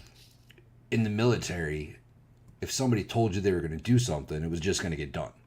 You know what I mean? It was going to happen, and that was what you had to do. No big deal. And in the civilian world, it doesn't work out that way most of the time, and it's a frustrating thing. I think one thing that was frustrating for me going into the military was the amount of red tape and the amount of time it would take to do one simple thing that could be taken care of in less than a minute. I mean, changing out a battery, that was one thing that always annoyed the piss out of me. And I was like, why is it so hard for me to get a battery changed out that I have to fill out forms in duplicate to get the battery, Right. to change this thing out? And all I need to do is put this thing in here to get it from point A to point B. I can't even jump the bog. I can't even jump it to do it, because that would break some bullshit protocol that they have. The first deployment that I went on in Iraq, there was mechanics, right? So if your truck got messed up or blown up or whatever, you would take it to the mechanics, and then you'd pick it up when it was done. Yep. And the second time I deployed, I think they were phasing out mechanics a little bit. Mm-hmm. And you were responsible for your own vehicle and its maintenance for the most part. Yeah. Like if it was something like crazy intricate, then yeah, obviously my grunt ass wasn't doing it. But if it was, something easy like swapping a part or something, like, yeah, they expected us to do it. And it that wasn't pleasant, I didn't think. No. So I didn't get in the military to work on Humvees. That wasn't what I was doing. Yeah, that was. I did actually go in the military to work on Humvees. Whenever I went in the military, they were phasing out the Jeeps and replacing them with the Humvees. Yeah. Yeah, so I actually I lied and told them I didn't know how to drive stick shift, and part of our training was out in the field to basically show proficiency of your driving skills and all that kind of crap. And because I was such a stupid young kid, I acted like I didn't know how to drive a stick, and they would put these Jeeps on rollers and have them chalked up. Man, I just slapped through those gears, and I'm slinging rocks out of this thing. And the instructor is like, "All right, Mario Andretti." He goes, you want to be a smart ass about it. He goes, "We'll see how much of a smart ass you are by the end of this." and that's whenever they put me on a 5-ton crane. So basically, nothing different than the 5-ton, except the modification was it had this big ass crane on the back of it, and part of the thing that you'd have to do is drive up this slope on this hill, and you would have to come to a stop. You had to roll it back 2 feet, and then once you rolled it back 2 feet, you had to take off and crest the top of this thing, and it couldn't roll back any further than those 2 feet. Uh, Yeah, that sounds like fun. I did it. Like, first time, I was like, whoop. He goes, all right, back up 2 feet. Backed it up 2 feet. He goes, now, if it rolls any further than where it's at right now, you fail. I was like, okay.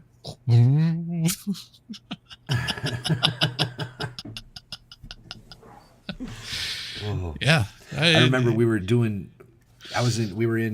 Hawaii, right? We were still in Garrison, and we were driving out to the range, and I was a driver, right? I was driving this Humvee, and we had the CO in the Humvee. Yep. And we're driving out, and he starts talking to me, and he's like, oh, you're pretty good at driving, huh? Maybe I'll have you be my driver in country, and blah, blah, blah. And I was like, hell no, right? In my head, I'm like, oh my God, that's the last thing I want to do is drive for the CO the whole time. So, like, we're driving there, and we're passing the PX, and I remember just kind of shifting over enough to bump the curb. Doop, doop, doop, and get back on the road. And he was like, oh, maybe not. And I was like, thank God. Bye, Rabbit. You have a good one. Bye, Rabbit. We appreciate you, babe. Clutch burning? No, I didn't burn the clutch at all. No, that was not one of my skills. Actually, correct, Tweety. CO is the commanding officer. Correct. Yes. Yeah. Shocking that you knew that. Here we go. I'll show you. I'll show you what a screwed up fuck story this is. There we go. That's burned up clutch. God damn. That right there is a burned up clutch. That right there is a burned up flywheel. Yeah, look at the. It's just charred. Those are all chatter marks because this person didn't know how to drive a stick shift. Yeah, it's burnt all through here. Every single one of those little spots would cause problems. But yeah, that's a screwed up flywheel right there. But yeah, there you go. That's what a clutch looks like whenever somebody doesn't know how to drive.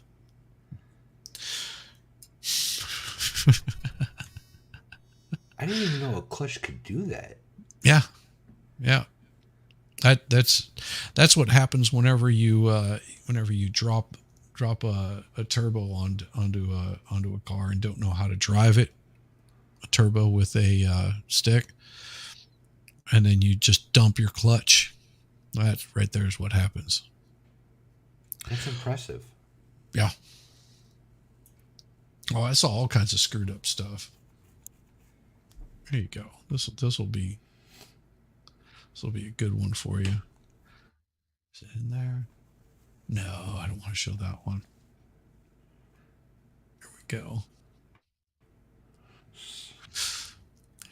Present this. Share screen.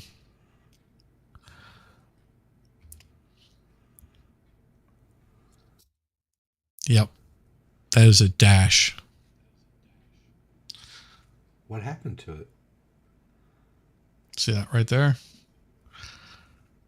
That little crack was causing a rattle on the car. That right there is a variable timing on a car. That right there is oil pressure, oil valve. But yeah, that cracked right there on the top side of it on variable timing. Makes it tick really bad. I just had one of the rarest car situations I've ever had to deal with personally the other day. What kind of car? Dodge Ram 1500. Okay. My alternator just completely disintegrated. Like everything in the alternator just came out the front. Like I had springs laying around in the engine bay. It was wild. I didn't. I've seen that happen. I've never seen that happen before. You know what this is? That is an air This filter. This is an air filter box, air filter housing. This is what What? happens whenever someone sprays starter fluid inside of an air filter housing. Why wouldn't you take the air filter off? And you notice all of the fire extinguisher that they sprayed in there on top of it. Why would you leave the air filter on? Yeah, this right here is the sensor that they Oh my melted god. and melted the wire in here. This is what was damaged in the first place. They were trying to crank the car over. If they would just replace this part, they wouldn't have melted everything inside the air filter housing. That's a CV axle. What did they run something over? Yeah, a big piece of plastic. Okay. That took about 2 hours to get all of that off of there. I'm sure. I'm 'Cause sure it was that was a nightmare. Melted, oiled, busted the seal on it, but you couldn't see it because, well, all that shit was wrapped around it. Wrapped in about 300 layers of plastic. You see this right here? You have to look really close. You might miss it. Is that what is that? It's a piece of plastic Through the radiator? through the AC condenser. Outstanding. Yeah. There's a better view of it.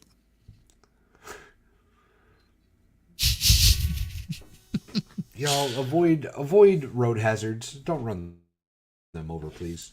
So this is England. It's a cool little car. That's a very cool little car. What is it? I don't know. I think a Triumph, if I'm not mistaken. Like a 1900. Triumph made cars? Yeah. I didn't know they made cars. Yeah. Check this out. This is what happens when you don't change your oil. That's a cam lobe. Is It's that from supposed. impact?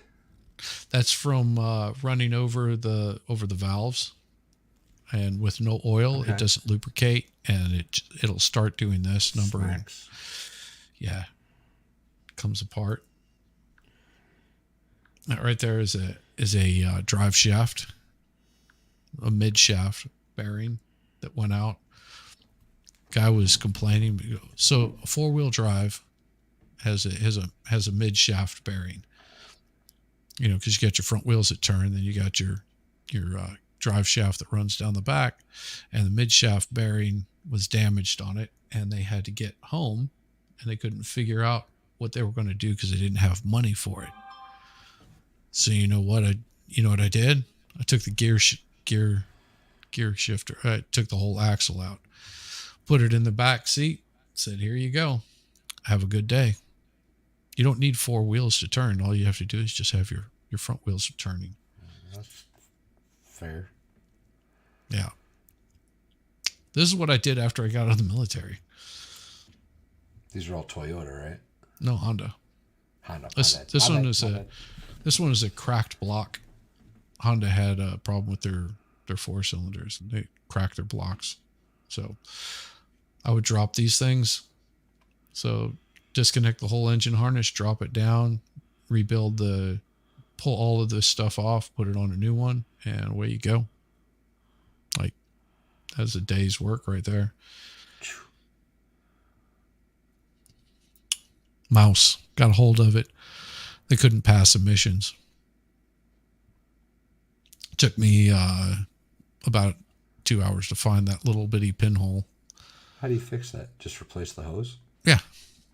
But you have to know where the problem is. Right. One of my favorites right here. Fuel injectors. This is what happens with a Honda Fit. All of them. This is They're why all you. gummed up. Yeah, it's ethanol causes this. That, and they're a direct injector. They're a direct injection, so get those problems. That's a Type R right there. This particular car has been on the cover of Car and Driver multiple times.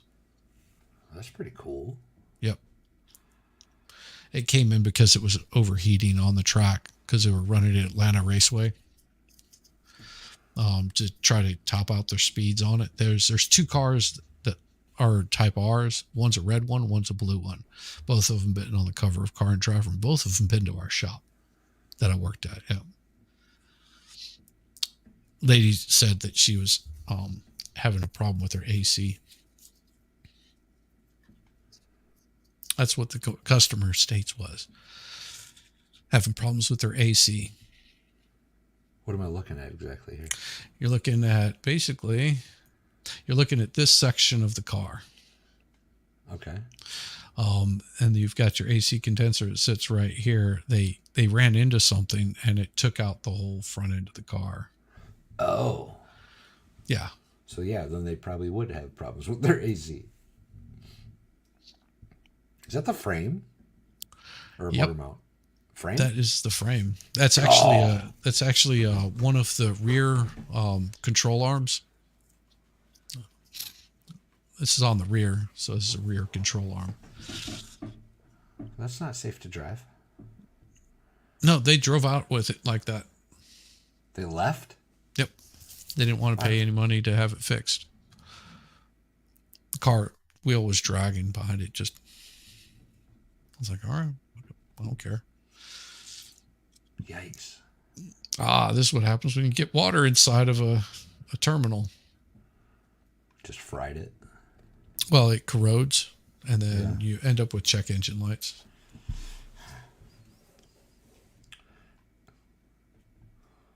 That's a bad spark plug. Oh, you have no idea how bad this was. I don't think I've ever seen a spark plug that bad before. That was a good view.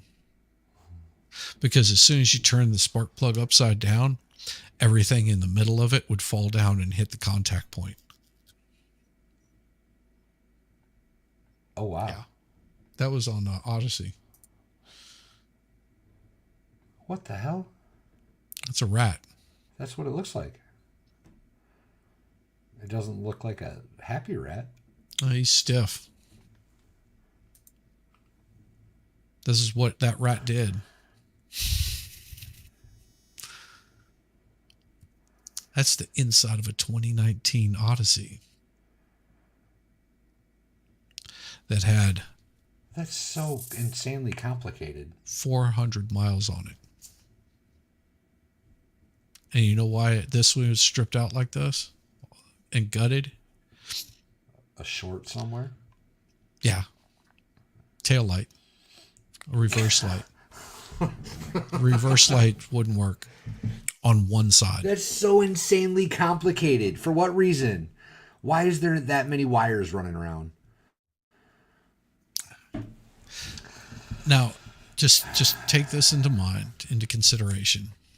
You have to pull out the front seat, the two front seats. You have to pull out the middle seat. You have to pull out the back seat. All right. The middle seat you have to drop the gas tank, and you have to drop, let's see.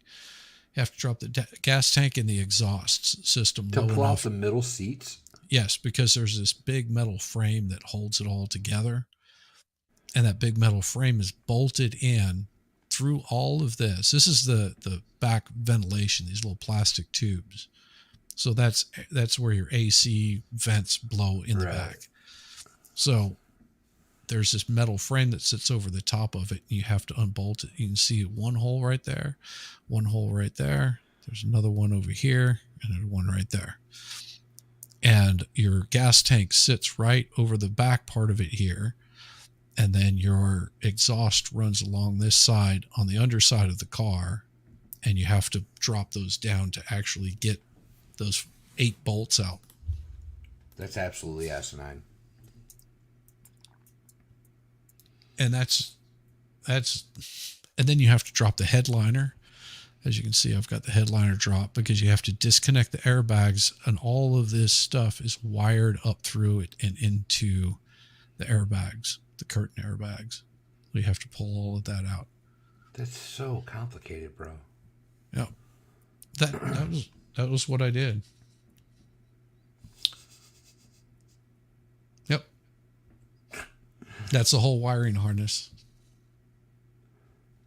That's a funny picture. Yep. That's good. That's good.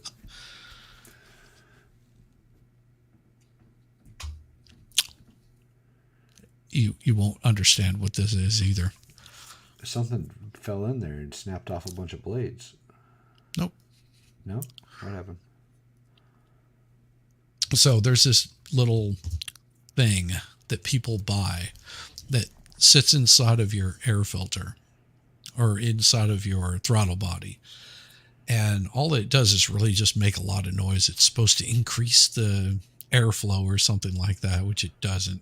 But it does come apart and jam up in there and then sticks your throttle where it won't open. Oh, that's helpful. Yeah. That's super helpful. That needs to get replaced. Yep. That was where somebody hit a curb on the inside. How does that happen? Same guy. Just on the other side. He drives over curbs. He was a Uber driver. Yeah.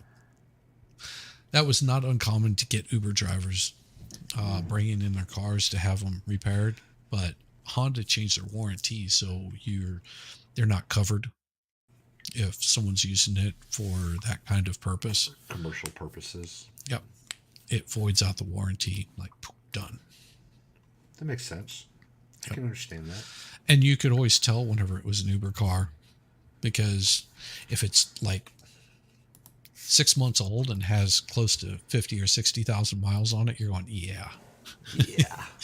Yeah. My Something's car not is quieting up here, bud. my car is 10 years old and I don't even have 50,000 miles on it yet. 26.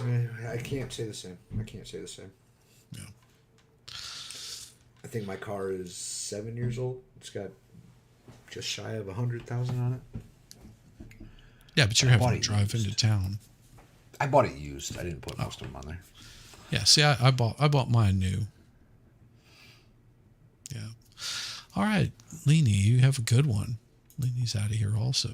Bye, No Leanie. snacked on everything. Leanie's awesome. Leanie is awesome. I like her a lot. Dodge sucks. Whoa. Listen, sob. Get the F out of here. I love my Ram. It's awesome. Saab 100% turbo. I gotta piss so bad, bro. Well, go do that. I'll be right back. Yeah.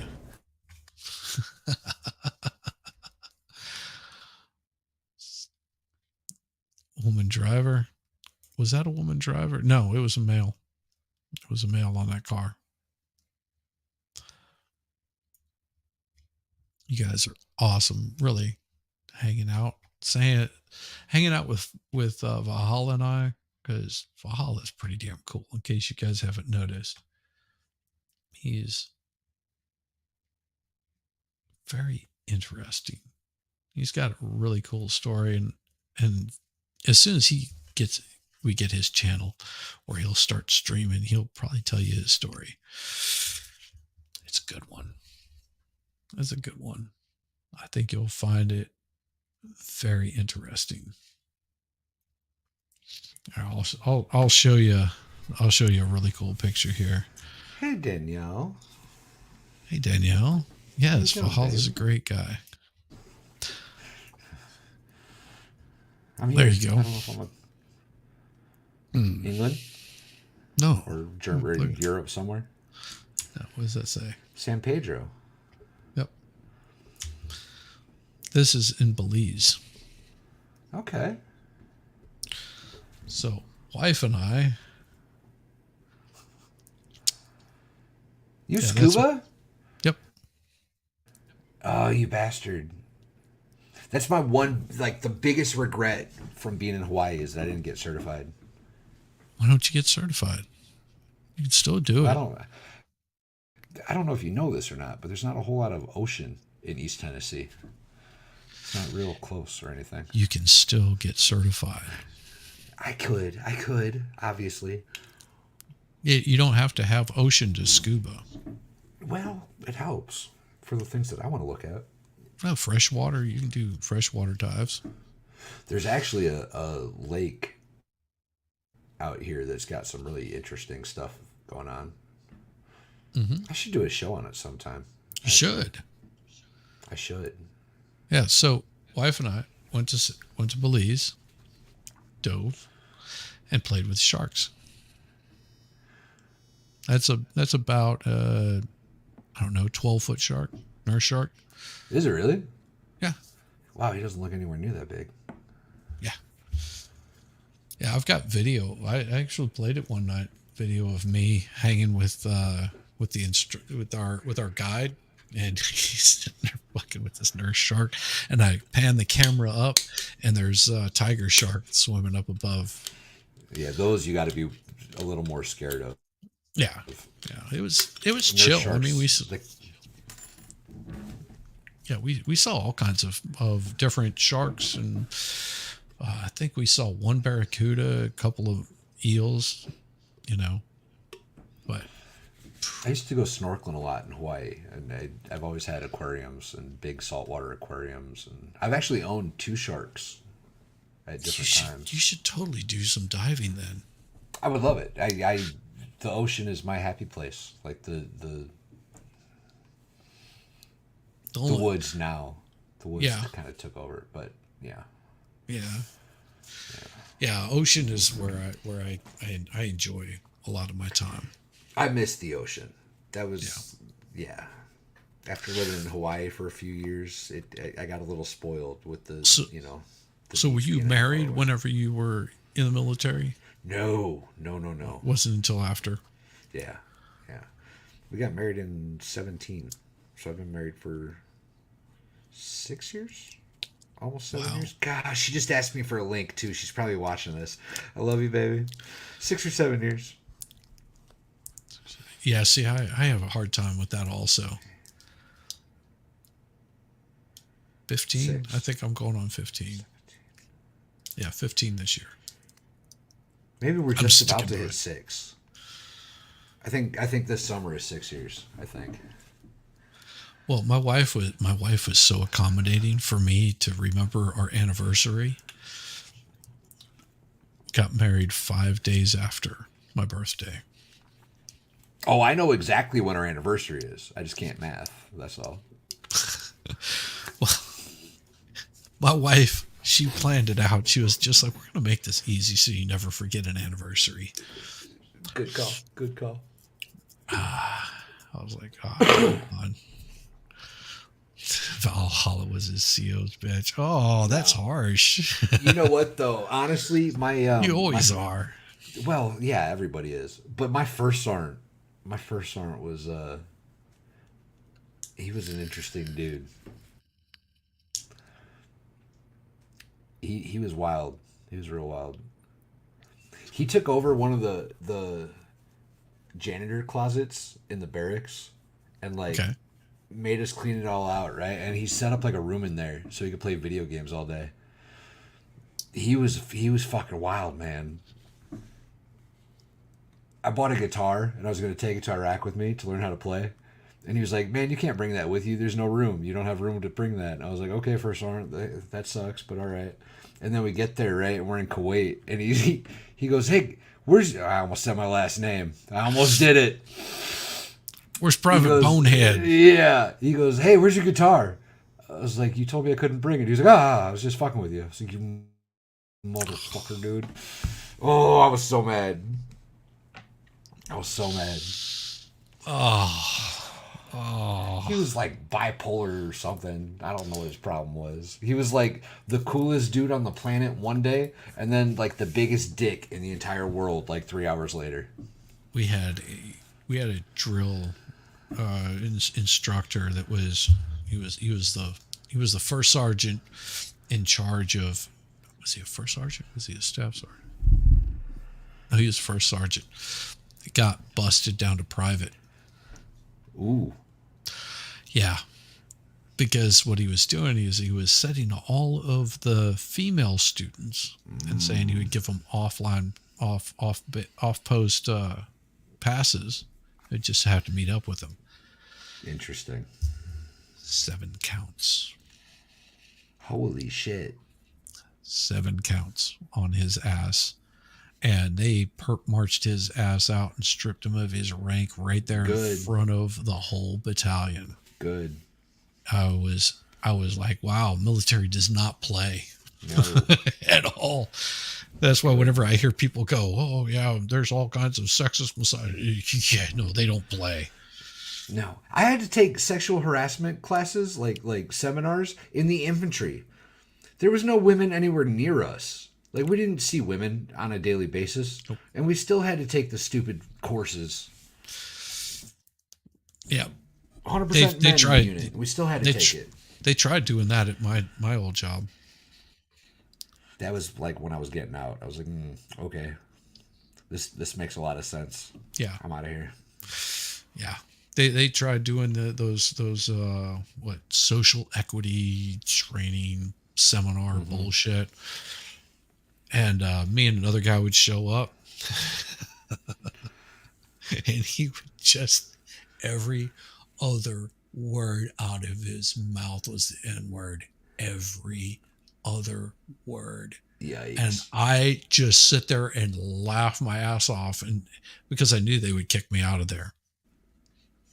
That was the whole point. We were like, for laughing.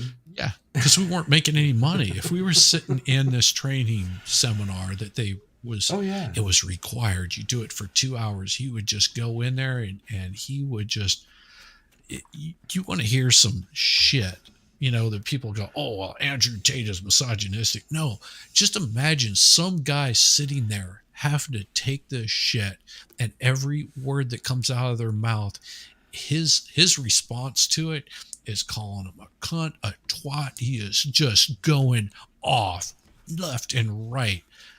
And it was just like, well, the bitch should have shut her mouth if she would have. I'm just like, dude, I'm like laughing my ass off. Bro. Oh, he would just go off. It's just like, well, why in the hell is she out in my shop, bitch?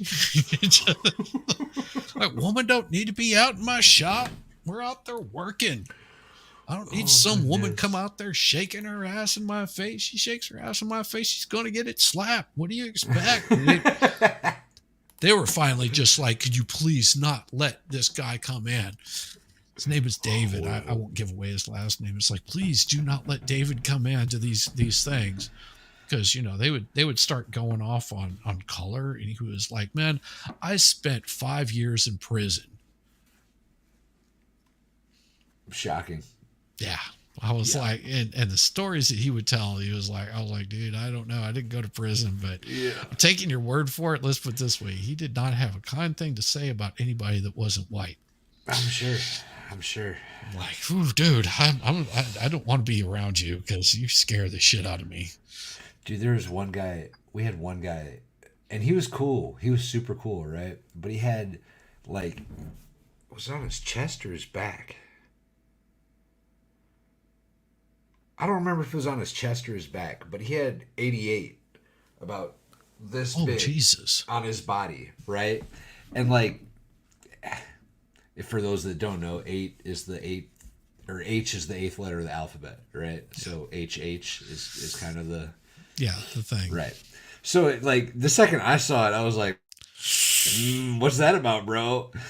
And his story never changed the whole time that I was in the military. He was like, "Oh, this was my old track number in high school." Yeah. But really, that's the story you're going with. But he stuck to it. Yep. He stuck to it. Nope. That was my track number. All right, man. Okay.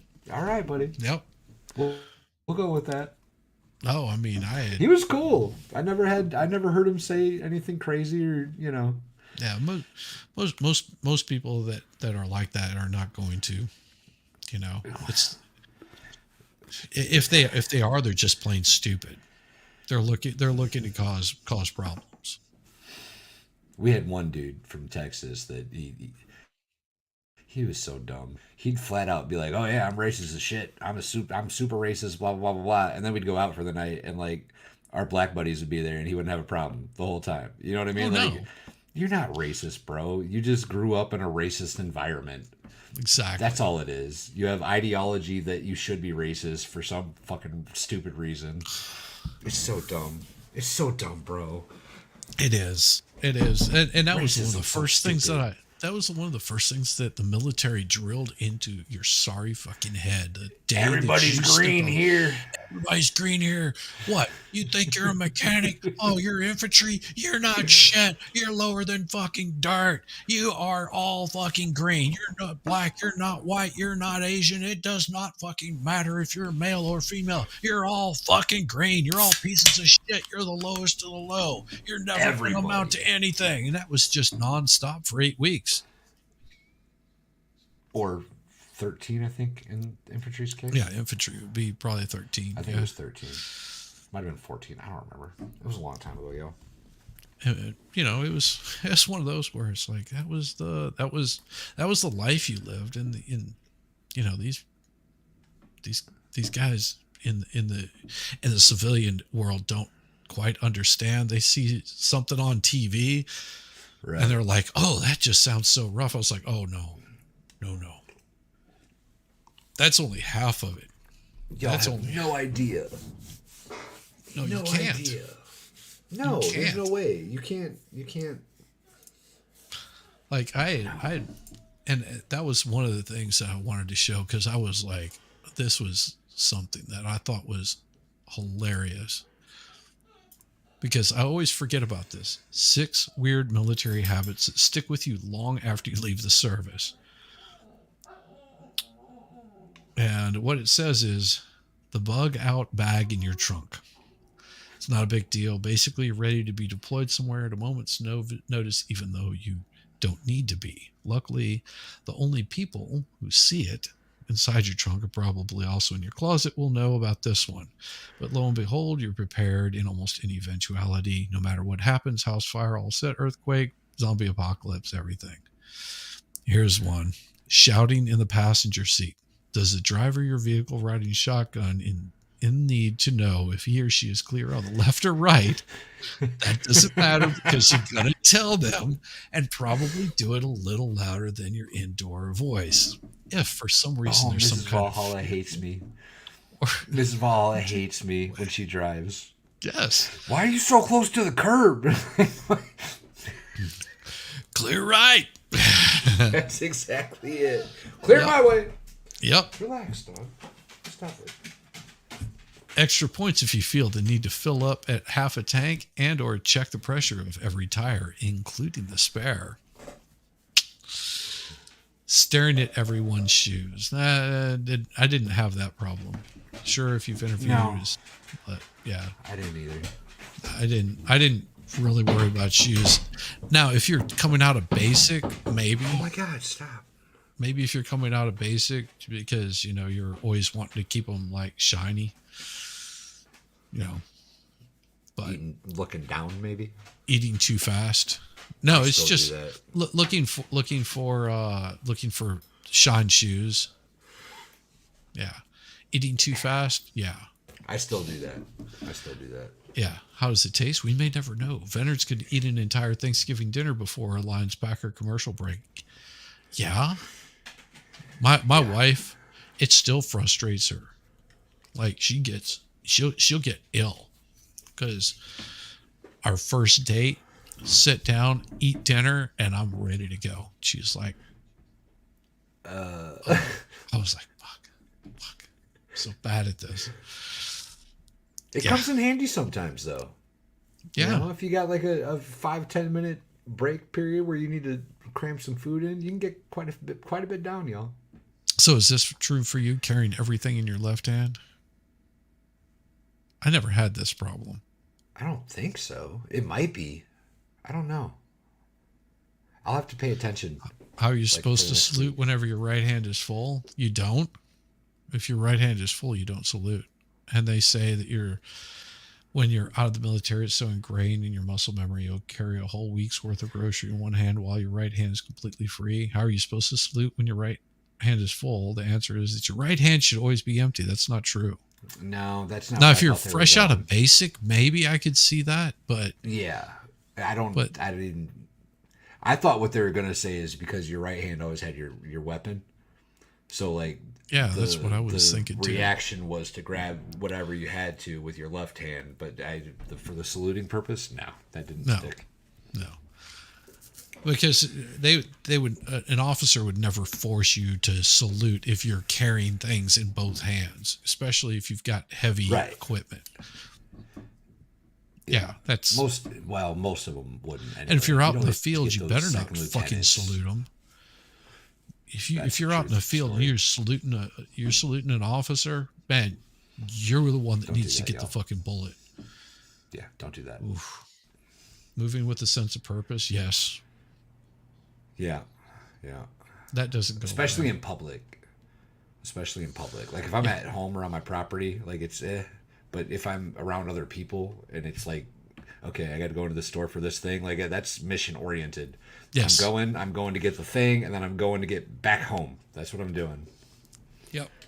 My wife hates whenever I grocery shop and she's with me because she'll have her list of all the things that she wants, and I'll rewrite her Right. list of the pattern that I need to make through the store to get the fuck out of there as quick as possible. That's how I usually try to write my grocery list. I'm like, all right, got to go to the back end and then move my way forward. Here's the best guess of what that is. All right, let's go. Yep. Yep. Oh, that's dumb. That's always been one of my funniest things. So you were a paratrooper, huh? I am airborne qualified. So you carried cherry pies in your pocket. Nope. Sure That's- didn't. You'll squish all those pies and leave a nice red stain on your uniform. I don't know anything about that. I didn't do I've never airborne. heard of that ever. Ever. I've never heard of that. Never heard of that. Actual call signs. Yeah, I never used call signs. I don't think I have for me personally, but I definitely know what they're talking about. Like, so for those that don't know, call signs are what they call you on the radio, right? So if you're using the radio, the commander in the military is always six, right? So like if your company, for example, is Vipers, you'd be Viper 6 as the company CO. And the company first sergeant would be Viper 7. The company XO or executive officer would be Viper 5. So if you're the commander, anyway, you'd be 6, right? So like I've seen a lot of dudes put like, especially on their like wives' license plate, their last name and then 6, right? Gotcha. Because she's in charge, right? Yeah. And then the guys would put like 5 or 7 or whatever, or come up with a call sign. And yeah, I've seen that before, so I get that one. That's hilarious. That's pretty good. The grog bowl. This must be like, yeah, it says the grog bowl, which is a toilet bowl, and offers some kind of nonsense to explain why their chosen ingredient has some kind of significance to the unit. Classic. I don't block think that relates bowl. to the military. Yeah. Blood wings and Not my blood personal stripes. When experience. civilians get promoted or graduate some school, the accomplishment usually met with a party or a card that's signed by everyone in office. Troops, on the other hand, always lose a bit of blood over at blood wings, where they basically slap the stuff on you. Whenever you get a new pin, they put it on your uniform, and as they present it, they put it on the uniform real good, and they give you a nice smack so it digs into your chest. Yeah. That's a real thing. That's a real thing. Yeah. Coin duels. That's Yeah, a real we thing. would do that. Dude, I gave away my best coin. I had a post commander 2-star coin. That was my best coin, and I gave it away like an Nice. idiot. Yeah.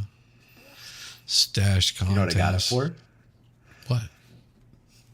Making the division combatives team. Nice. Yeah. Yeah. How did you do that?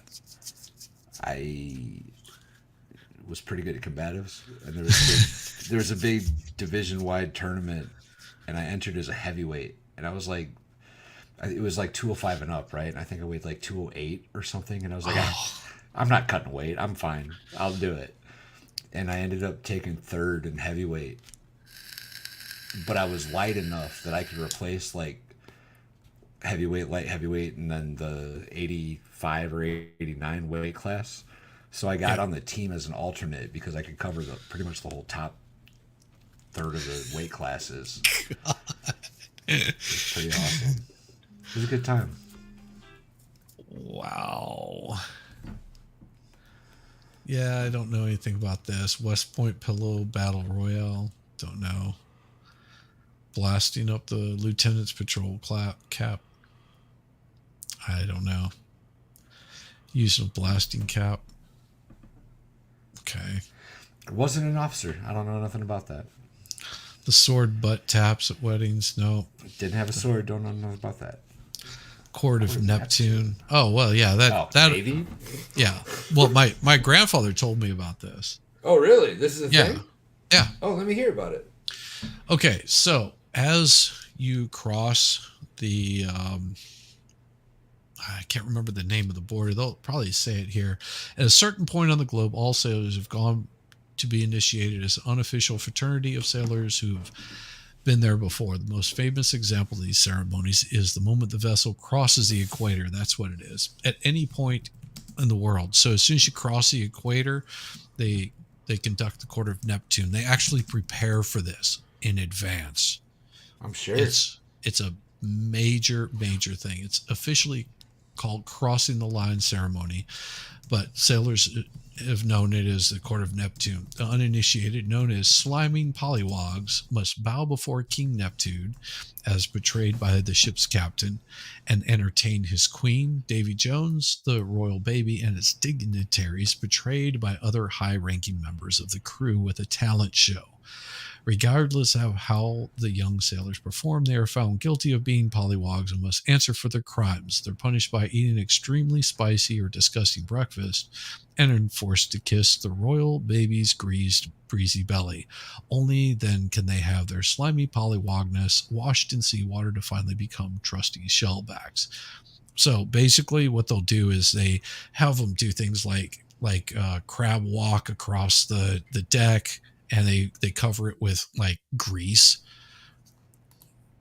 and hose them off like with fire hoses. Like if you've never seen a fire hose on a ship, they're pretty good blast, shit like Sure. that. Just Right. nothing that's going to get anybody injured, but is The army thing was on your birthday. What we would do is you'd get a little roughed up, right? But on your birthday, you'd get swallowed up by a bunch of dudes, and they would like tape you to a cot, duct tape you to a cot, and then just cover you in like shaving cream and water and all kinds of ridiculousness, yeah. and paint. You use camouflage and like draw on them and write all kinds of Yeah. horrible shit and take pictures of it. And that's pretty good. That was the birthday. So that's why you didn't tell anybody your birthday in the military. Nope. You tried to hide that as best you could. I never told what my birthday was. Never did. It was like there is no point in me giving away my birthday to anybody. No. Y'all don't need to know that. Viper 1-6 would be first platoon leader of the Viper company. Yep. So then, like, that's a little bit in the weeds, I guess. But your platoons have squads, right? So if you were the first squad leader in first platoon of Viper company, you would be Viper 1 Viper 1-1 would be the first platoon squad or first squad leader. That makes It gets sense. a little complicated, but we don't have to go there. That's No. silly. There's a whole system for call signs. There's a whole system. Well, those were very specific, so you know who was doing what at any given point in time. Right. I mean, some of the more interesting things were, learning your maps, things like that, where Land a lot of nav. people, a lot of people could not read a fucking map or actually navigate their way out of anything using a compass. That was an essential skill in the infantry. That was Yeah. something you better be good at. The infantry has something, a badge called an IB, and it stands for Expert Infantryman's Badge, Mhm. and that's a task based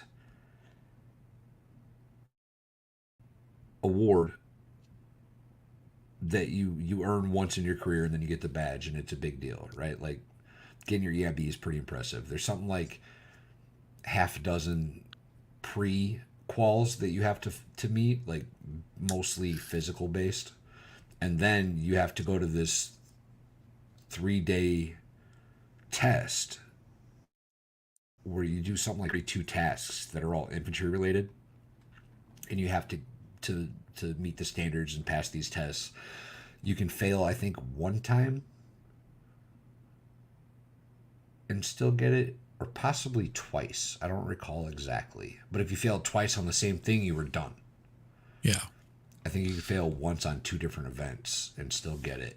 But if you failed twice on the same event, you were done, or a third time, you were done, if I remember correctly. And I got that the first time as an E2. Nice.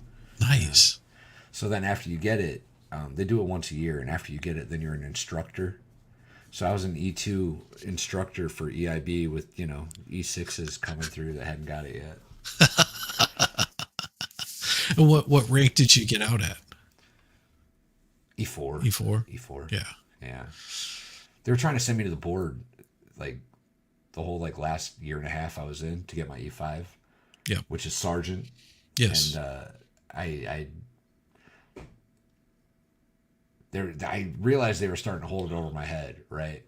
So like, oh, you want to go to the board and you're acting like this, and I was like, you know what?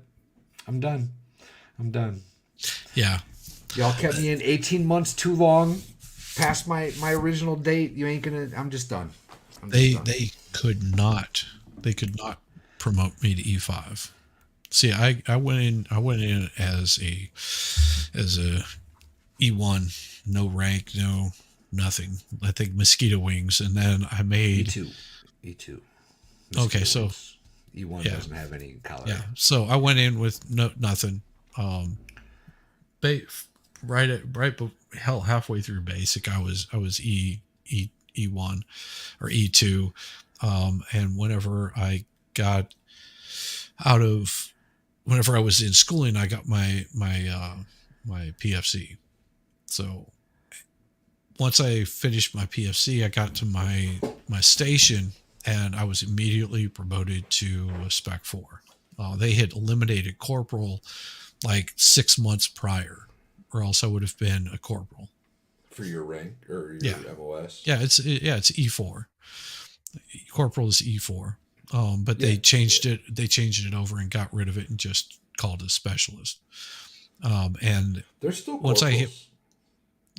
I didn't see a single corporal. They had They're eliminated it. rare. They're rare, but they're still corporals. You get a specialist is an E4, and a corporal is an E4, but a corporal is Yeah. technically a junior NCO.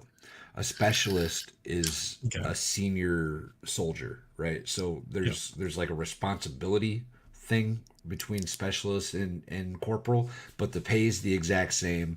And you know, if you're a specialist that's been in for a few years as a specialist and Oh, I just couldn't. I newly couldn't make appointed, E5. I couldn't make E5 at all. They wouldn't give it to me. Every time that I would ask about it, they were just like, "Yeah, we can't do that." I was like, "Well, what the fuck can't I? I'm doing everything that the E5s are doing. I've got all of the skills to do it." And they said, "Well, a slot has to open for you to become an E5." per I your was like, MOS, like they only allow so many advancements "Yep, per year, right? So like based on the needs of the army is the terminology they used. yes, If your MOS is too full for like the current mission, then your ranking structure is going to get less promotions. So like certain MOSs in the military, if they're overly full, then it's really hard to get promoted in them. Like if no E7s get out, then no E7s are getting promoted. Yep. And they had enough E5s that they wouldn't give it to me. So literally the whole 4 years that I was at my station, I would not get promoted. From specialist, I stayed a specialist, which means my pay sucked so bad. If I could have broken past that, hit E5, It's I probably different. would have stayed in. My old man hit. He was in the reserves. He was a nuclear biological chemist guy. Oh, geez, he was probably hitting E8 without a problem. He hit E5 in 2 years. He didn't stay in Wow. very long, but Yeah, in 2 years he made E5 in the yeah, reserves or yeah. National Guard rather in the National Guard. And then like I remember years later, like a decade later, they were trying to get him to come back in, and they were offering him like E7 to come back in. Wild. In a sense, Daniel, I agree. I think I that agree. everybody should experience the military in some sort of form. Um, the only problem is physical capabilities, and we're not talking about overweight or uh, mentally not capable, because you have to have a certain IQ to actually go in the military.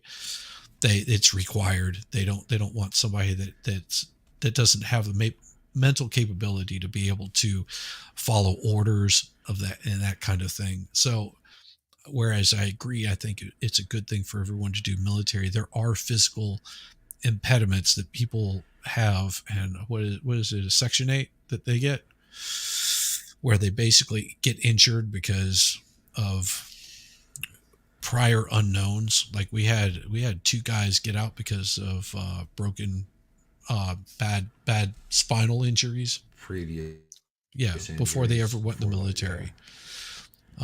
So yeah, we had I don't guys that remember what got it was out called. because of that.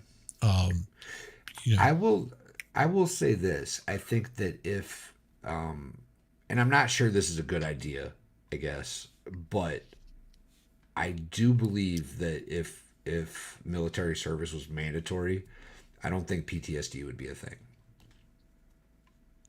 you're probably right, I think that because if I our think other people would society, get it.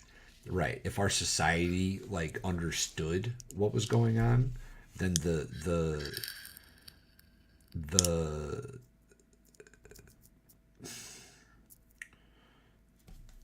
there wouldn't be that like Stigmatism. there you go. That's what I was looking for. Thank you.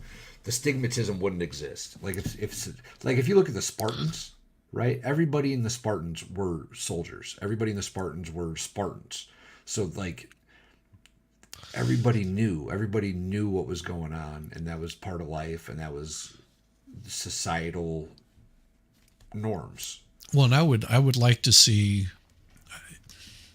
if they could remove some of the physical impediments, like flat feet, things like that, and give them It, the best there, because they can still do a job in the military that doesn't yeah. require, um, you know That being said, I don't think that we should. I probably think that forced military service is not a good thing.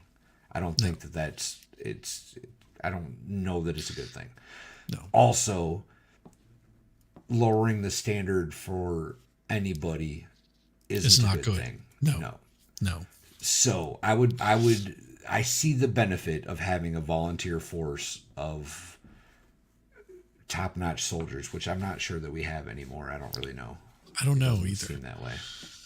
I mean, I was surprised, and that maybe it's just because of the age difference. Whenever my nephew was in basic training, I was like, oh my god, he's just looked like they looked like junior high students. They were so young looking. But I think back, I was like, well, I did look really fucking young when I was in the military. I looked like I was 15 years old whenever I went in the military. I'm unrecognizable. Yeah, If y'all saw my basing picture, you would have no idea it was me. no. You would be able to tell it was me. You'd be able to Yeah. tell it was me. But that's only because of my much thinner. I was quite a bit thinner then. No facial I hair was quite a bit thinner. whatsoever. You know, I was I was Same. I was clean cut and sharp looking. If you have facial hair in your basic training picture, you're messing up already. Yeah, pretty much. Because and I will tell you those pictures that you see people in their uniform for basic training, that is not a uniform. That is basically a cover that They they throw barely over the fit. top of you. Right. It doesn't have any sleeves on it. You basically are Oh, mine given had this. sleeves. Oh, Mine mine had sleeves. mine was not even my uniform because see, I had the cunt cap. Interesting. I had mine in a PC in a Yes. regular hat. Yeah, see, I had the cunt cap, and I wore it was my army greens, and trust me, it was literally you pull this thing on, and you put it over the top, and then they would button it in the back, and the tie was already there, and the uniform was I already wonder set up, if that was because you were and National Guard. put on no that's that basic training for National Guard is no different than basic training for regular army. Correct. It is Correct. exactly the same. Correct. My schooling was exactly the same as We had regular National army. Guard guys in our basic training. Yeah. Yeah. Yeah, I had a But guy we that had was he called him the old man because he came back and re-upped. I want to say he was like really at the very end of where you could actually go back in the military. we Like had they a wouldn't guy like accept that. him if he would have waited another year. So this Not in. guy, this guy, they made him. He came in doing basic as a private first class, and you know, so He had an there was easy a couple time though. there was a He had couple an of other easy time. guys that were private first class, that he basically had been out for a while, got back in, and whenever he left the military, he was actually a warrant officer at 3. Oh shit. So for basic training purposes, they basically made him a spec 4. And as soon as he got out of basic training, like the day that he got out of basic training, Made him a he warrant. walked over, put his fucking his warrant officer pins in, and walked off base. We had a guy, not in basic training, but like came to the unit after I was already there, and he was the same thing. Like he had been in previously, Yeah. and then he was about too old to join, so he was like 9/11 and all that, and then he rejoined. So he shows up as like an E3 or an E4 possibly Yeah. prior service. Like those guys just have it easier, right? Like you're not a 19-year-old kid that needs to get pounded in the dirt for a little while. Like you just show up and like, okay, you know what's going on. As long as you're doing your job, nobody's gonna Yep. mess with you. Yep. Yep. Yeah. Yeah.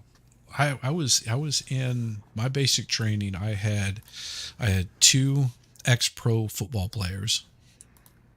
One was for the Patriots, and we're talking like third string football players. We're talking about someone that was probably making less money than you could ever imagine as a football player, I'm and gonna go. had I'm gonna go yeah, piss again real quick. I'm do it. listening to you. As Cool. soon as I get back, I'm gonna tell you my Pat Tillman story. Cool. And we had another guy that was like a linebacker, dropping like a G. Had another guy that was a linebacker. He was like 6 foot, 6'8", about 300 pounds, and not an ounce of fat on this guy. He was a monster. And of course, you have to do this. What do you call it? Bayonet training. And so what they do is they put you in with pugil sticks. I don't know if Val had to do the pugil sticks, but they basically put you in a football helmet, and you put all this padding on, and you've got this stick that has pads on either end, and you basically beat the hell out of the other person with it into submission. Was the linebacker hot? I don't know. I don't look at dudes like that, but I mean, 6'8" and 300 pounds and all muscle. Yeah, I guess he was a big motherfucker because he hit me once with that, and he puts on this football gear like wearing a second skin. And of course, I put it on. The first time he hits me, he turns the helmet sideways, literally turns the helmet sideways on my head, and then continued to beat the hell out of me with it. I didn't give up, but yeah, I guess you could call it hot. You know what I'm talking about, the pugil sticks, where they put you in with a football helmet. Yeah, It's like football the helmet old didn't. It's like the old American Gladiators, the Q-tip Yeah. thing. Yeah. Yeah, yeah. So this guy, they put me up against him. They're like, all you got to do is hit him. I was like, the guy has a reach that's like, and he's wearing this gear like a football player, and it's just like second skin for him. For me, it's like the helmet looks like this big on my head, and first time I go in, he hits me, and the whole helmet turns sideways where I'm looking out of the eye hole. I grab the helmet, I turn it back. I got a drill instructor grabbing the mask and going, I want you to go in there and kill this fucking bastard. And I'm just like, Do you see what's happening right now?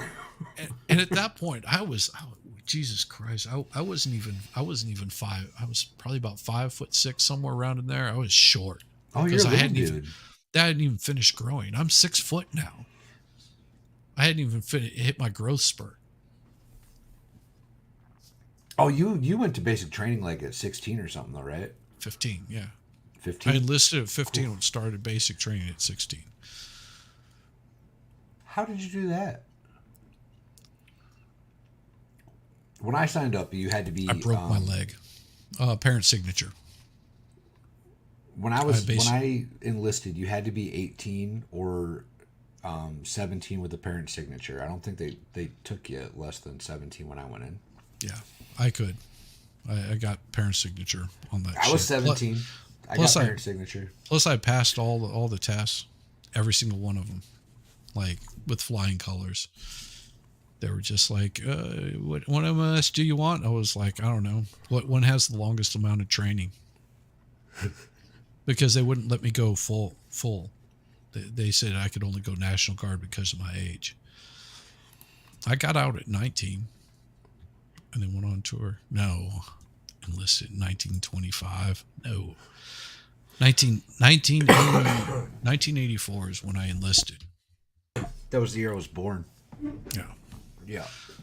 So I took my GED in 1984. 1986 is when I actually started my basic training, because I snapped my leg 2 days. 70?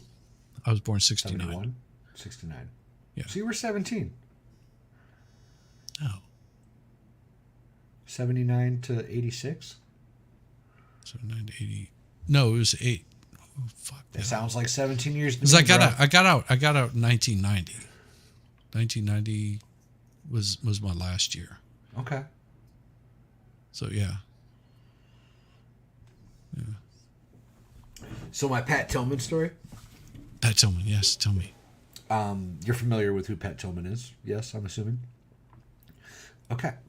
Pat Tillman was a stud defensive player for the Arizona Cardinals. Okay. I know who you're talking about now. And in 02 or 03, he, instead of renewing his multi-million-dollar contract, decided to join the military, join the U.S. Army, and become a Ranger. Him and his brother went through. Okay. And when I came in, I went in on a Ranger contract. I went to basic training, and then airborne school, and then RIP, or Ranger Indoctrination Program. Now, while I was in RIP, Pat Tillman and his brother were in the class ahead of me. And I remember the one encounter that I had with him. I was coming down the stairs in the RIP barrack, and they're in class, right? Like, he's in the middle of class. He's getting the dog snot smoked out of him. and we weren't allowed to talk to them at all. Right? If they're in class, they're way better than you. You're just a lowly standby. You're not allowed to interact with them at all. It was a big deal. And I remember I was coming down the stairs, and they're running up the stairs to go get something. Right? They got 30 seconds to get something on the third floor. Something ridiculous. And he's coming up the stairs, and I'm coming down the stairs, and we're just supposed to get out of their way because they're in training and we're not. Right? So you just kind Right. of back up against the wall and let him run past you. And he's coming up the stairs, and I remember he looked at me. He was like, "Hey, man, hang in there. It'll be all right." And just kept going. I was like, "You cool son of a bitch, you." Yep. Yep. Yeah, Yeah, you've got a little bit of lag. I think it's just your internet. it could be. I'm still on Wi-Fi. I've got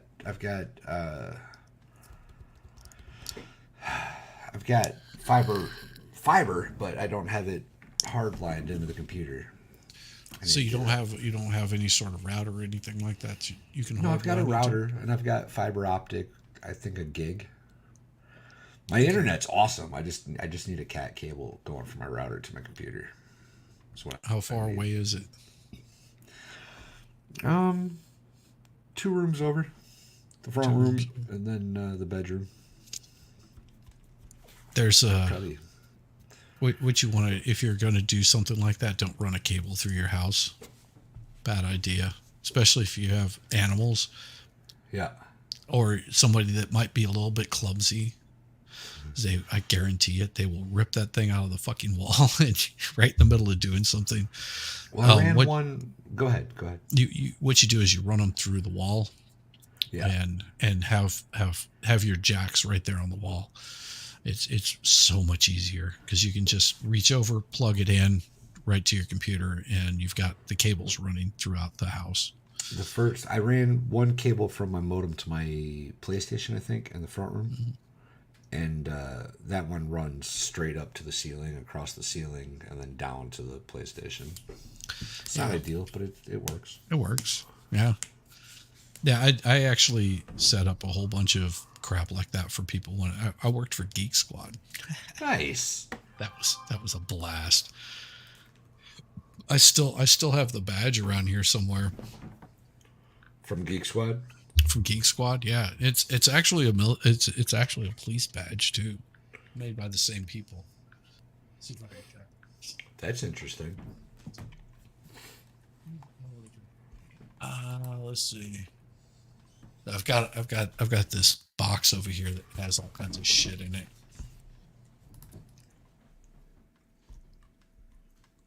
No, I'm not digging through that box.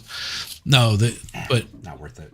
but this thing looks like a police badge, and you basically hook it on your belt hoop, and of course all the ties were clip-on ties, and they made me wear a long sleeve shirt for about the first 6 months because of these.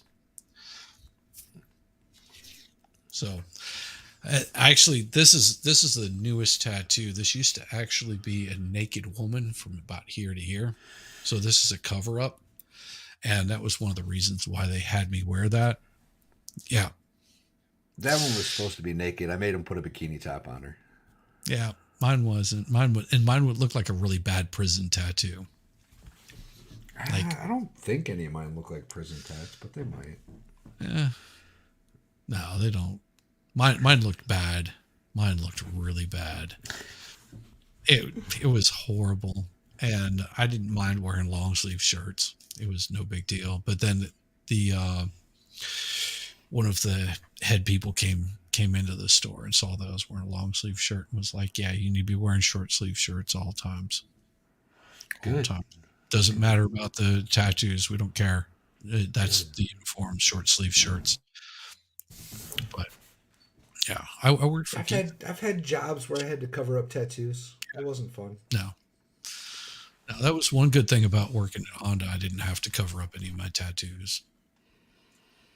Most of the time, if people saw me with a long sleeve shirt on, it's because it was cold out. you know, I would just wear a long sleeve shirt and wear my short sleeve shirt over the top of it. It was much easier, much easier. It boomer usually clip-on is. stuff. No, there's a reason why you had a clip-on tie for Geek Squad. The reason that you had it is in case somebody tried to reach over and grab a hold of you, that clip-on tie would come right off. They actually had pre-planned that, and they wanted to make you look like a geek, like as dorky as possible. Pocket protectors, the whole nine. Oh yeah, oh Yeah, yeah, yeah. and you just eat it up too, just for the fun of it. Make sure that your pants were too short, wearing like white socks with black shoes, and just crap like that, just looking like a total dork. But it That's was it funny. was it was and it was fun. It was so cool because I bet. people, you go and you're showing up and you're working on their computer, and they're like, all right, yeah, I've been trying to get this shit set up for like 3 days and I can't figure it out. And then you just sit down and you go, oh, we're setting up a wireless network. Okay, here you go. Easy. See you, bye. I'm not good at that stuff, man. Man, I did that stuff in my sleep. I actually had started numbering them because the guy that trained me was just like, I've got a trick for you so you can always remember how many that you've done. Number them. Start out at 00001, and so I did every single one of them. And whenever I finished, I had like 6,000 that had set up. Holy crap. Like, yeah, wireless networks, and worked on servers and crap like that. It got me a job working in for an ISP, an internet service provider. It was more boutique. They did Probably they better money, too. yeah, yeah, yeah. They paid me really good money, but they hired me only because I knew how to work on Windows computers. That's a That's why they plus. hired me. That's a plus. No, that was a No? horrible idea. That was a horrible idea. Because I got shot with microwaves. I don't know how many fucking times. Microwaves? Microwaves. Because they were all microwave radios. Like the big, if you ever look at a cell tower, you see those big huge boxes that are sitting up there, and this is small compared to how big they actually are. They're usually about 5 to 6 feet tall, and those are array radios.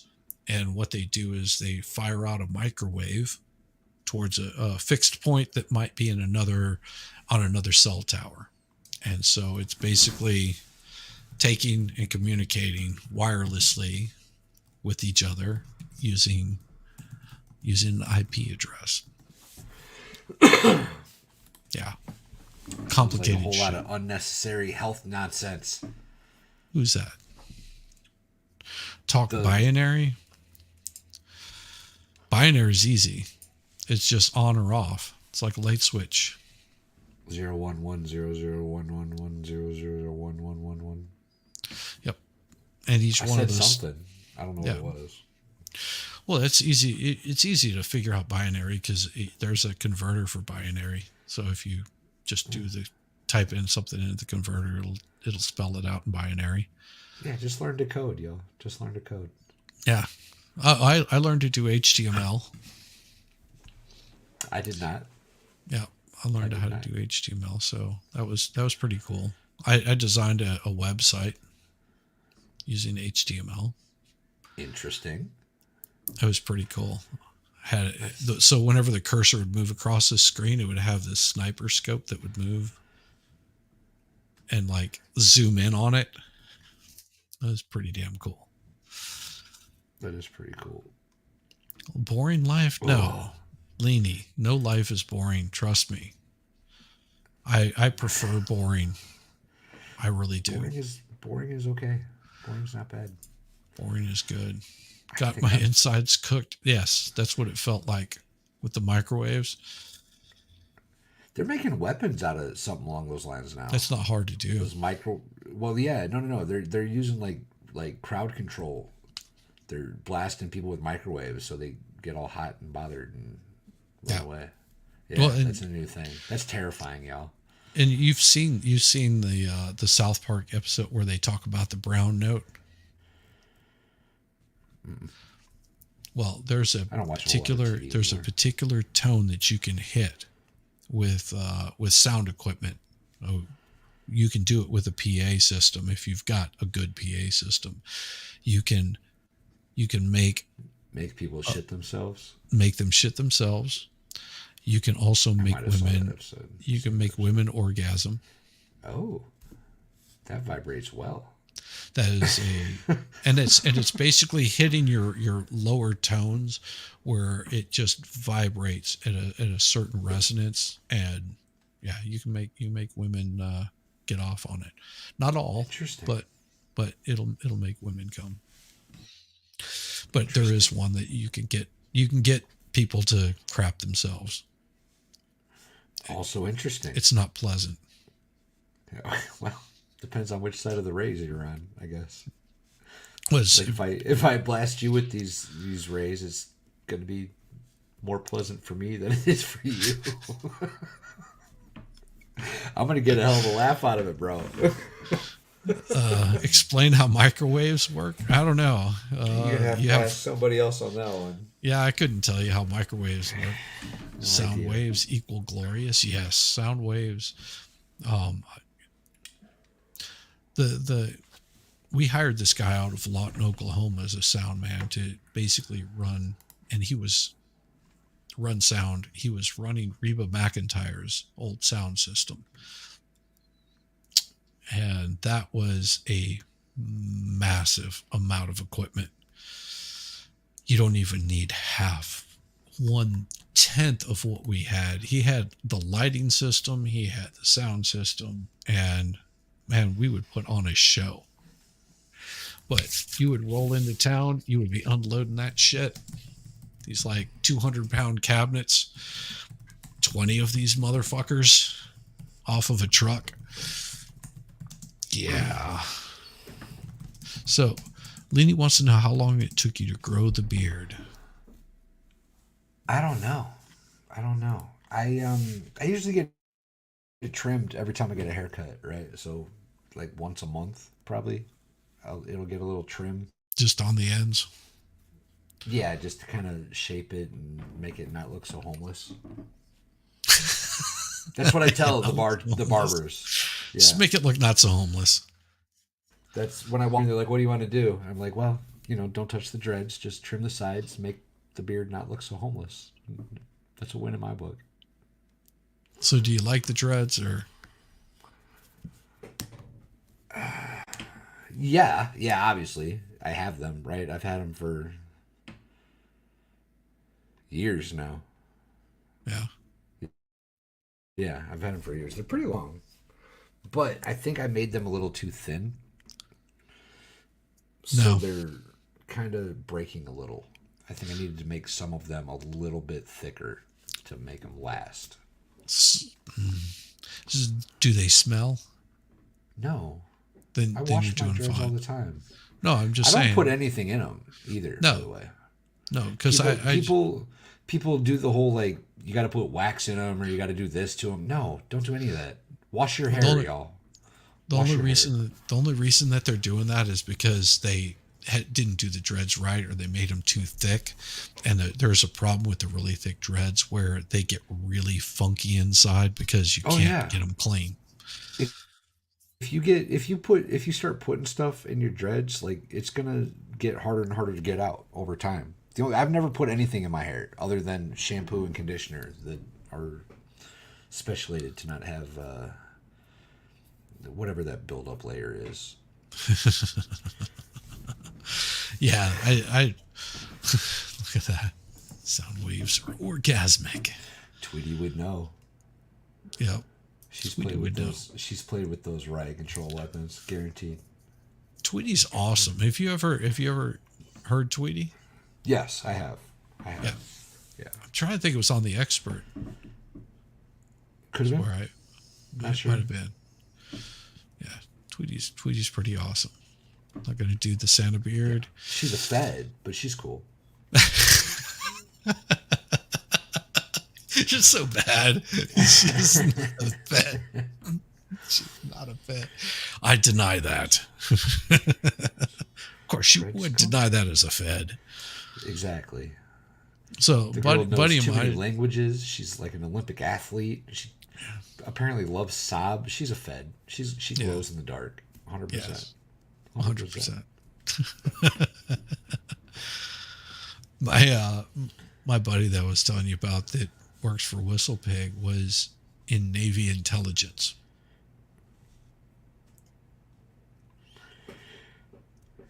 He's a legit Fed. Yeah, he was a glowy. Yeah. Was. For the record, if anybody tells you they were ever in intelligence, they're still intelligence. That's not something Yes. you get out of. That's not something that you're still in intelligence. Yes. 100%. His wife, whenever they first had gotten married, she's actually his second marriage. One of his children is autistic. They have twins, and the girl Okay. is super smart, and the son is not. He's autistic, and he likes to climb everything and jump off of everything. I mean, he'll stand at the top of like a set of stairs, and he'll have glasses, and he'll just be throwing them off the side. He is Oh, like yikes. really high on the spectrum, like non-speaking, non-verbal at times, and it's very short sentences. But his wife called up my wife while he was on the phone, and he was like, let's see, my wife's name is Allie. He was like, Allie, tell her that I cannot talk about my military service. And she's like, well, why can't he tell me? It's like, even if we're married, no, he cannot tell you. Even if he's married, Talk about any of that. he can't talk about any of it. She was like, well, this is not correct. This is not right. He should be able to tell me because I'm his spouse. It's like, no, he cannot talk about it because those things that he knows about don't exist. They never happened. National. It was like an hour-long secrets. conversation of her trying to explain to her that no, he cannot talk about this. That's a woman that just doesn't understand. That's what that Yeah. is. Yeah, she does now because she's an attorney, but at the time she was young and was just like, National secrets don't give a fuck about your marriage, lady. nope, They sure don't. no. Do you want to keep your husband around and keep him out of Guantanamo Bay? He can't talk about it. Yeah. Just saying. Oh. If I'm not And there's, mistaken, like- there's things you can't talk about either. I know I had a security clearance for a little while, and I think there might only be like one. I think there's maybe one system that I worked with that I probably can't talk about. Yeah. I Yeah, think. that's not uncommon. Like one of the guys that I gamed with in Call of Duty, because it was like just nothing but it was a sniper clan in Call of Duty, like Call of Duty 4 and 2 and crap like that. So this was years ago. This guy was a master sergeant, and he was a sniper in the army, and he got booted from the army because they found out he was colorblind. Bro, you know what the colorblind thing in the military is red green. If you're red green colorblind, you're technically not supposed to be in the army, right? Yep. Or I would assume military branches ever. But in the military, in the army, right, when I was going through RIP, when I was in RIP, or maybe it was airborne school. So when you're jumping out of an airplane, there's two lights in the back. It's a red light and a green light. Yep. And if you can't tell the difference between them, you don't know when you're supposed to jump out the window or if you're supposed to stop suddenly because you're no longer over the jump zone. Right. So I'm pretty sure it was in RIP. The standard for the colorblind test was literally the cadre would hold up a Sharpie and be like, what color is this? What color is this? And it was a red and a green, right? And he would go through the whole class and just get everybody out of the way. And if there was anybody that was potentially colorblind that got it wrong the first time around, they would have like a special, little, all right, listen. The test is simply a red marker and a green marker. I need you to point out which one the red marker is. And they'd get through. If they couldn't get it at that point, you don't need to belong be there. in the military. Exactly. Yeah. I remember watching that happen, and I was like, "Oh, okay." You just can't be an idiot. That's all. Just don't be an idiot. You'll be fine. No. He does not see red nor green because everything is in gray. And it was just like, ooh. But you know who likes to pick up people that have that particular sniping skill? It's another three-letter agency. CIA. Tweety.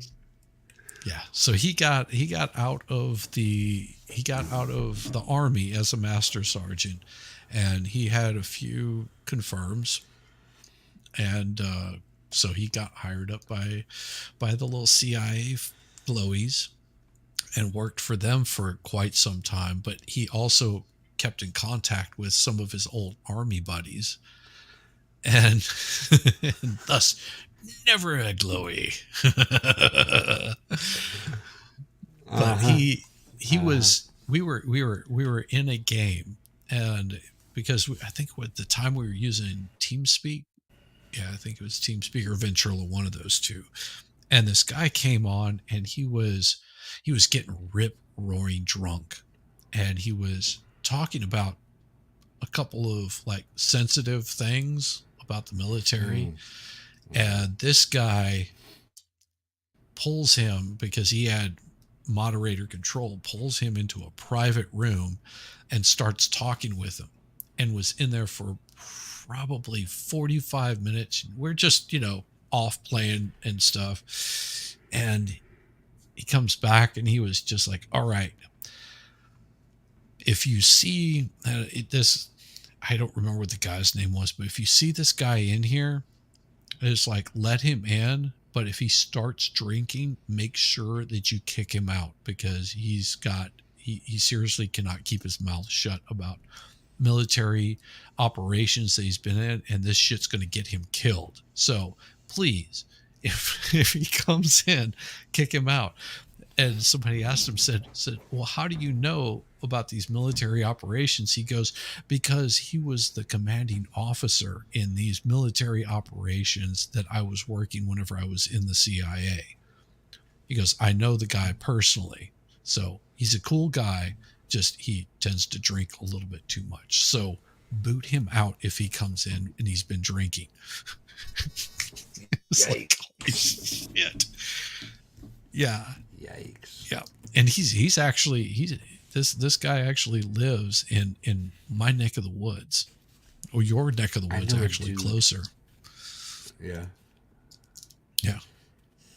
I know a dude. I don't know him personally. I've never met him. I can't say that I know him, but one of my dear friends has a dear friend that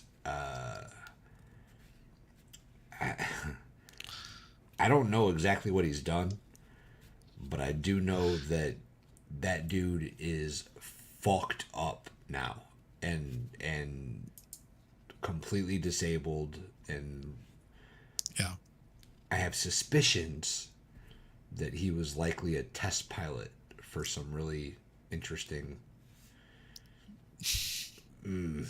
Yeah, and I'd get into that someday off stream for you. Yeah, we won't talk about that here. Yeah, that's wild, bro. Like, I've seen some of his coins, and it's like, hold on, bro, hold on, what is going on here? Like, there's only a couple of ways you possibly could have gotten this. Mm-hmm. Yeah. Yeah, I have suspicions as to what he was doing, and I think I'm probably pretty close to accurate with what he was doing. But Well, and the buddy of mine that I was telling you about that was in Navy intelligence, he's the one that I was telling you about. This guy has been deployed again. He's actually been fucking deployed again. His wife is getting so frustrated with him. Um, but he's in JSOC. Is that right? JSOC, Joint judicial. Security Operation Command, Yeah. So something like that. yeah, that's what he does. And whenever he came back, my buddy pulls him aside, and because they were at a get together, so there's a lot of people there, and he's just looking really uncomfortable. He's dressed in civvies, but he knew the look. He grabs him up and says, "Hey, come with me. I want you to try this liquor out that I've got. It's pretty good." Sets him down, and he goes, "I know you can't talk about the shit that you've been into and the shit that you've been doing. Let me just tell you a little bit about let me tell you a little bit about me, because I don't think we've been formally introduced." And so he communicated with him, and was just like, "Okay, so I know the shit that you're going through, and I know how it's tearing you up because you don't have anybody to talk to, because you can't talk about the shit that's been going on. So I'm here for you. If you got issues, come see me. Everything's fine. Here's my clearance. Here's who I am. Come hang out." And so every time that he gets out of his deployment, he comes home for a period of time. He actually goes and visits for like a good long weekend, and just to basically decompress. And I think that a lot of our military soldiers actually need that decompression whenever you're getting done with this kind of stuff. And like you Well, said, that it's the PTSD would not be so bad if there was people there that could actually understand it, because I don't think even the VA can actually understand the shit,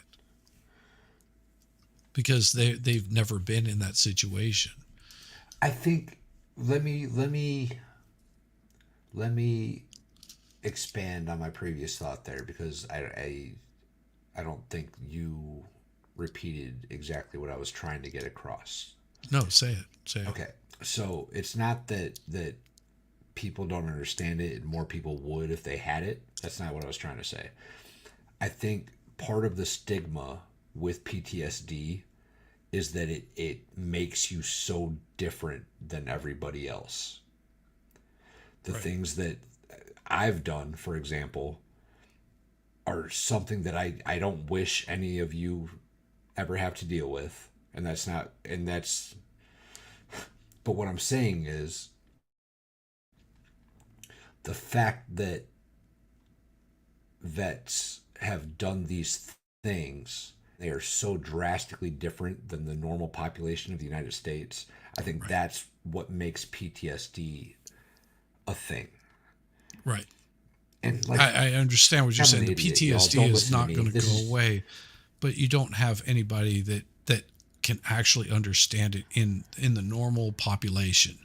Be- You right. if you've been working at a Kroger for the past 20 years of your life, you're not going to understand what it's like to go into a combat situation, and it's not relatable on on a human level, because Right.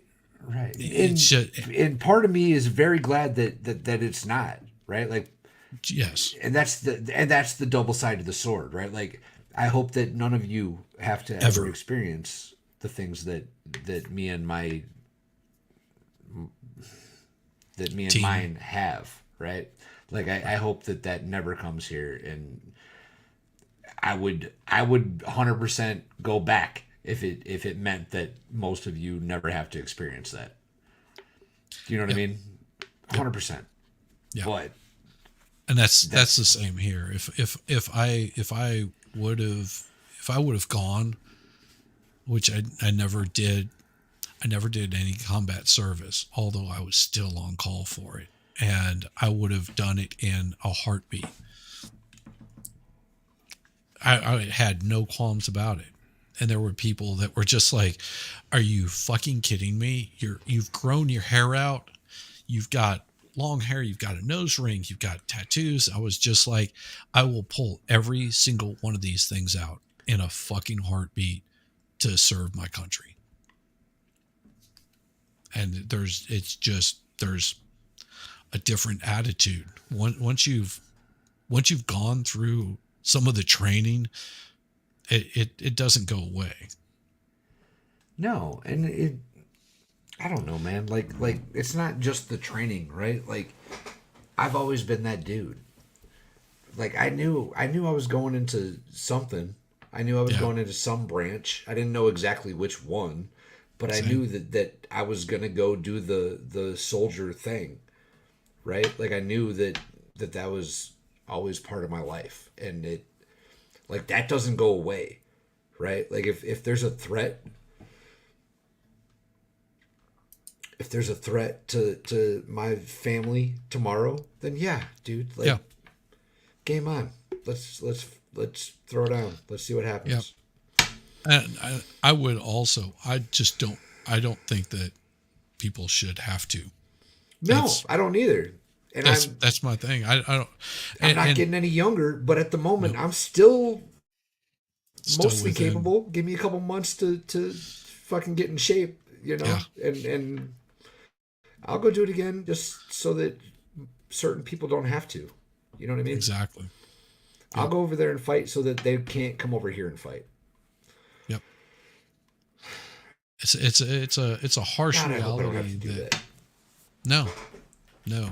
I don't wish that on anybody. And it's No, same way with no. my nephew. Whenever he was talking about going in the military,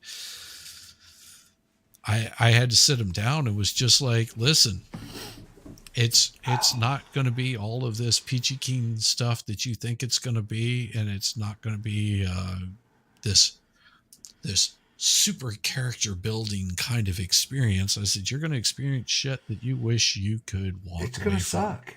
It all fucking And sucks.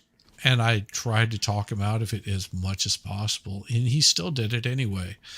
And after he actually did his service down here in Fort Benning, did his basic training. I went to his graduation, and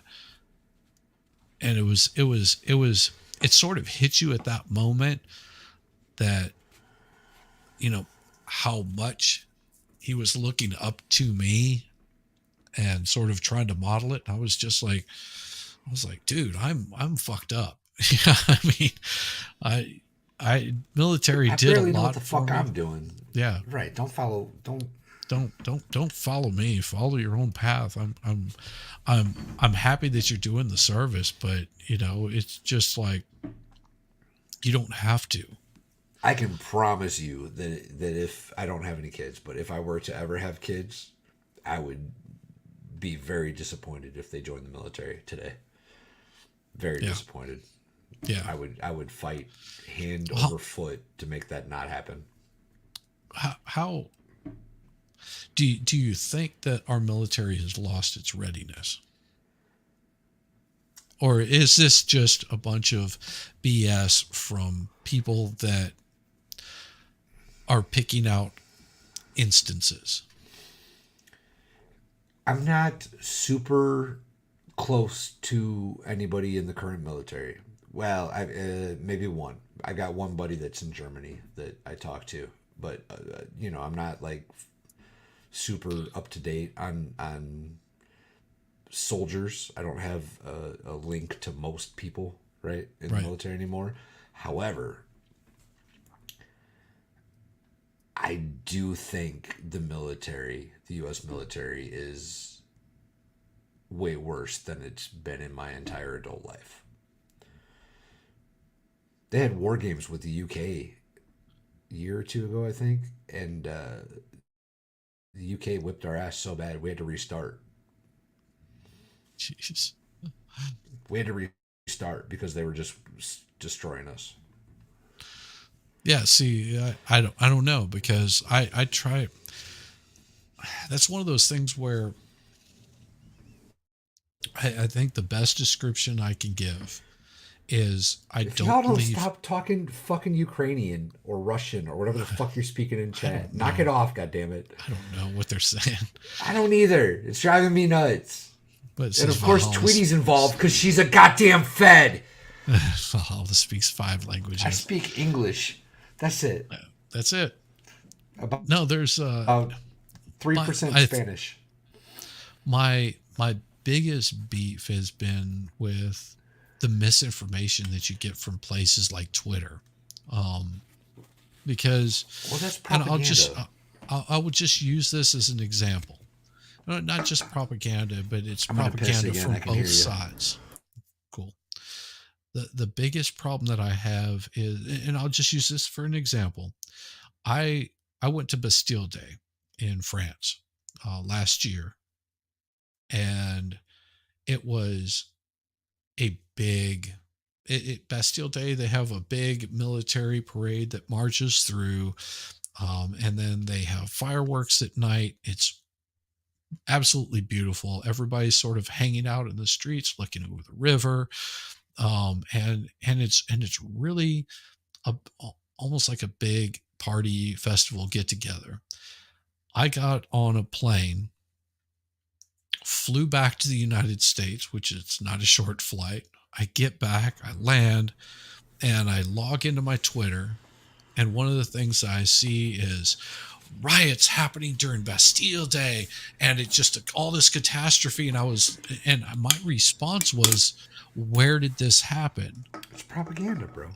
And when did this happen? Because I was just there and none of this happened. None of this happened. Whatever happened might have happened after all of the festivities, and maybe somebody got drunk and did some stupid shit, but it was really chill. I mean, everybody was cool. Propaganda. You saw what they did to the truckers in Canada. Yeah. Bro, they had bouncy houses and hockey games and patrols that were literally sweeping and Yeah. no, but the headlines from Trudeau were Nazi flags and my bad. No, And that's fine. and hate and blah blah blah blah blah. Viva Frey. Viva Frey went up there for I don't know how many days and just Yeah. recorded the whole time he was there. And it Yeah. was nothing but people loving each other and wanting better from the public servants. That's all Yeah. it was. Well, I had a buddy of mine that's up in Canada, not in that particular area. It was just he started going off and started railing about it. It's just like, oh, I really hate this. Everybody's talking about the jib jab and blah blah blah, and he's going off. And I'm just like, dude, what is your problem? He was like, well, I had to listen to this guy. I was like, dude, he's a fucking kook. He was like, yeah, but all these truckers, they were just in there blowing their horns, and that's all they were doing, just blowing horns, disturbing the peace. I was like, And then they stopped. I And was then they like, stopped. I was like, dude, how much have you really been paying attention? Are you just getting your news from somebody that wasn't there? I mean, I don't know because I wasn't there. Tell me. If you were there, tell me about it. He was like, well, I wasn't there. I was like, well, there you go. I mean, that's sort of my view on the military. It's like I'm not there. I'm not involved in it. I couldn't tell you outside of what some right-wing propaganda bullshit is being told or what some left-wing propaganda bullshit is being told or Well, if it's actually true. I know this. I know that when I was a kid, it was be all that you can be. Yeah. And when I joined, it was Army Strong. Yeah. And the last set of commercials that I saw were woke nonsense, talking about the Yeah. girl that had two moms and the gay kid. It had nothing to do with military readiness and everything to do with woke ideology. Yes. And I don't see the But place. I don't but I I know don't but I understand why that is a prominent aspect to the military to defend the nation. That doesn't make sense to me. no. But that I'm wondering if that isn't just a little clip out of the general overall And it pieces that could they be. had. It could Because be. and that's why I'm like, I don't know if this is, if it's just being, That because fucking that. the be all you can be, the whenever I went in the military, it was be all you can be army. Mm-hmm. Whenever I went in, they had, it wasn't just one commercial that they had multiple commercials that they would run for different areas. And I'm not sure if this one particular one might have been just one they were running in fucking San Francisco to try to promote their their recruitment stats. And then it just gets, because social media is something that's new to these motherfuckers. Of course, I'll say anything this. that isn't 30 years old is new to these motherfuckers. That that this is the one that gets picked out and gets shown on by everybody, that says, "Oh, this is what everybody's talking about." I don't know. I'll say this. That General Milley, he can eat Oh, a whole bag of dicks, an I agree. entire bag of dicks. Yeah, yeah, yeah. I don't like the guy And I hope he chokes. I hope he eats the bag of dicks, chokes on them, on and every has single to one of them. at least have surgery to get them removed from sideways in his esophagus. So, Yeah, yeah, and I hope the surgery is not successful. fucking.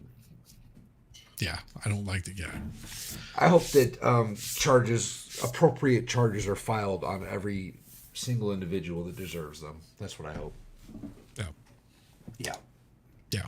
I not appreciative of a lot of those guys. No, dude.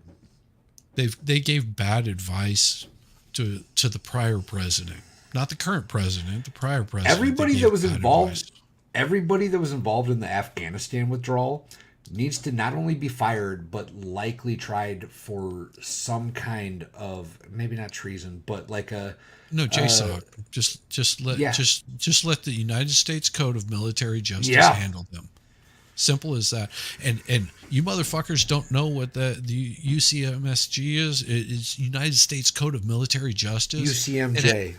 yes, it has very, very, very, very strict rules. You think that civilian rules are strict? No, military rules are No. so strict because there is no swaying from it. There's no, oh well, we had this precedent. No, this is what they say that you can and cannot do. You stray outside of that, you're done. You're court-martialed. You're out. That's it. They remove everything from you. And if you've been in the military for 100 years, they will rip your fucking pension away from you. They do not And play. you're not even going to get a lawyer. You're going to get some O2 officer. That's how it works in the UCMJ. Uniform Code of Military Justice. They do not play. They No, do dude. not play. You're And going to that have was, some officer to try to argue your case, hopefully, if you're not a complete fucking moron. all you have to You're going to remember have. is this is the red marker, this is the green marker. Exactly. Which one is my red marker? That's Exactly. all you have to remember, because they're gonna give the best case they can. That's it. Military had proper pronouns long before this woke BS took over. Pronouns could have been GM, G1, gunner, guns, petty officer, first class, grease monkey. Yep. Yup. Yep. Back when pronouns were proper. Yep. Yep. Yeah. The woke stuff doesn't do it for me at all. I don't play It any of shouldn't that do shit. it for anyone. No, That shit's it's leading to the devil. It's not benefiting anybody. oh It's my not my helping. my It's wife bad. started in on it.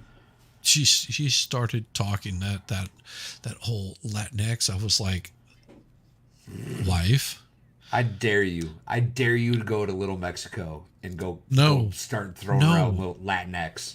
no, it wasn't even that.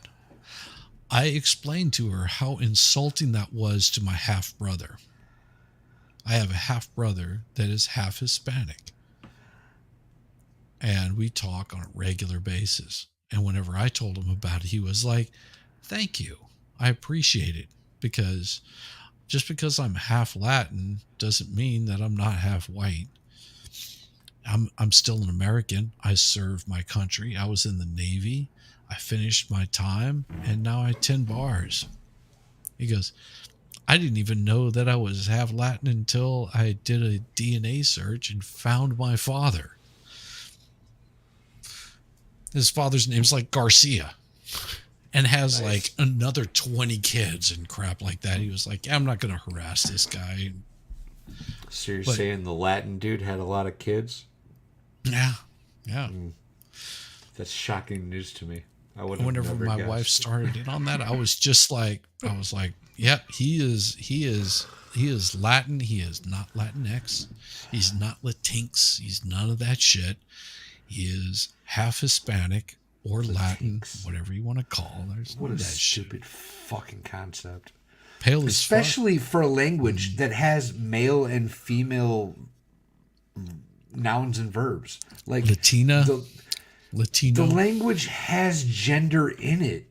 And you're Yes. gonna go to oh, you guys, it's so dumb. It's so dumb, y'all. It's so goddamn stupid. Current pronoun is human male. That a boy, DJ Nitro. Yeah, mine's always going to stay that. Niter? I had an old bandmate, old musician that I played with, and just imagine someone that's about 6'4" used to do triathlons. Okay, so just imagine the physical shape you have to be able to do triathlons. Calls me up and says, "I'm thinking about chopping off my balls." Why would you want to do that? That's that was my point. That That's sounds like a exactly horrible what I was fucking saying. idea. I was like, "Why you want to do this?" And it was just like the whole time that I've known this person, he goes, "Well, I've been gay the whole time." I was like, "Okay, so Be gay. what does that matter?" I was like, Have fun "You being gay. you like dudes. Leave your That's your ball alone, thing." bro. I was like, "But why are you going to chop your junk off? That just doesn't make any sense." "Well, I think I'd be happier being a woman." I was like, "Okay, you're close to 60 years old, and if that's how you feel like living, that's fine. Are you looking for some sort of acceptance from me? I don't get it. I don't get it. Do your thing. If you're looking for It doesn't acceptance make any from goddamn me, sense. I'm always going to see you as the guitar player in a band that I always played for, and someone that I enjoyed spending time with, hanging out and drinking. If any of that changes because you're getting your junk topped off, that's on you. And I'm always going to call you dude because you've always been a dude to me. You can chop all that stuff off, and it's still. And how does that story go? If you took 100 women and 10 men and put them on an island, in 100 years you would find a thriving society. If you took 100 transsexual men and 110 men and put them on an island, in 100 years you would find skeletons of 110 men. Yeah.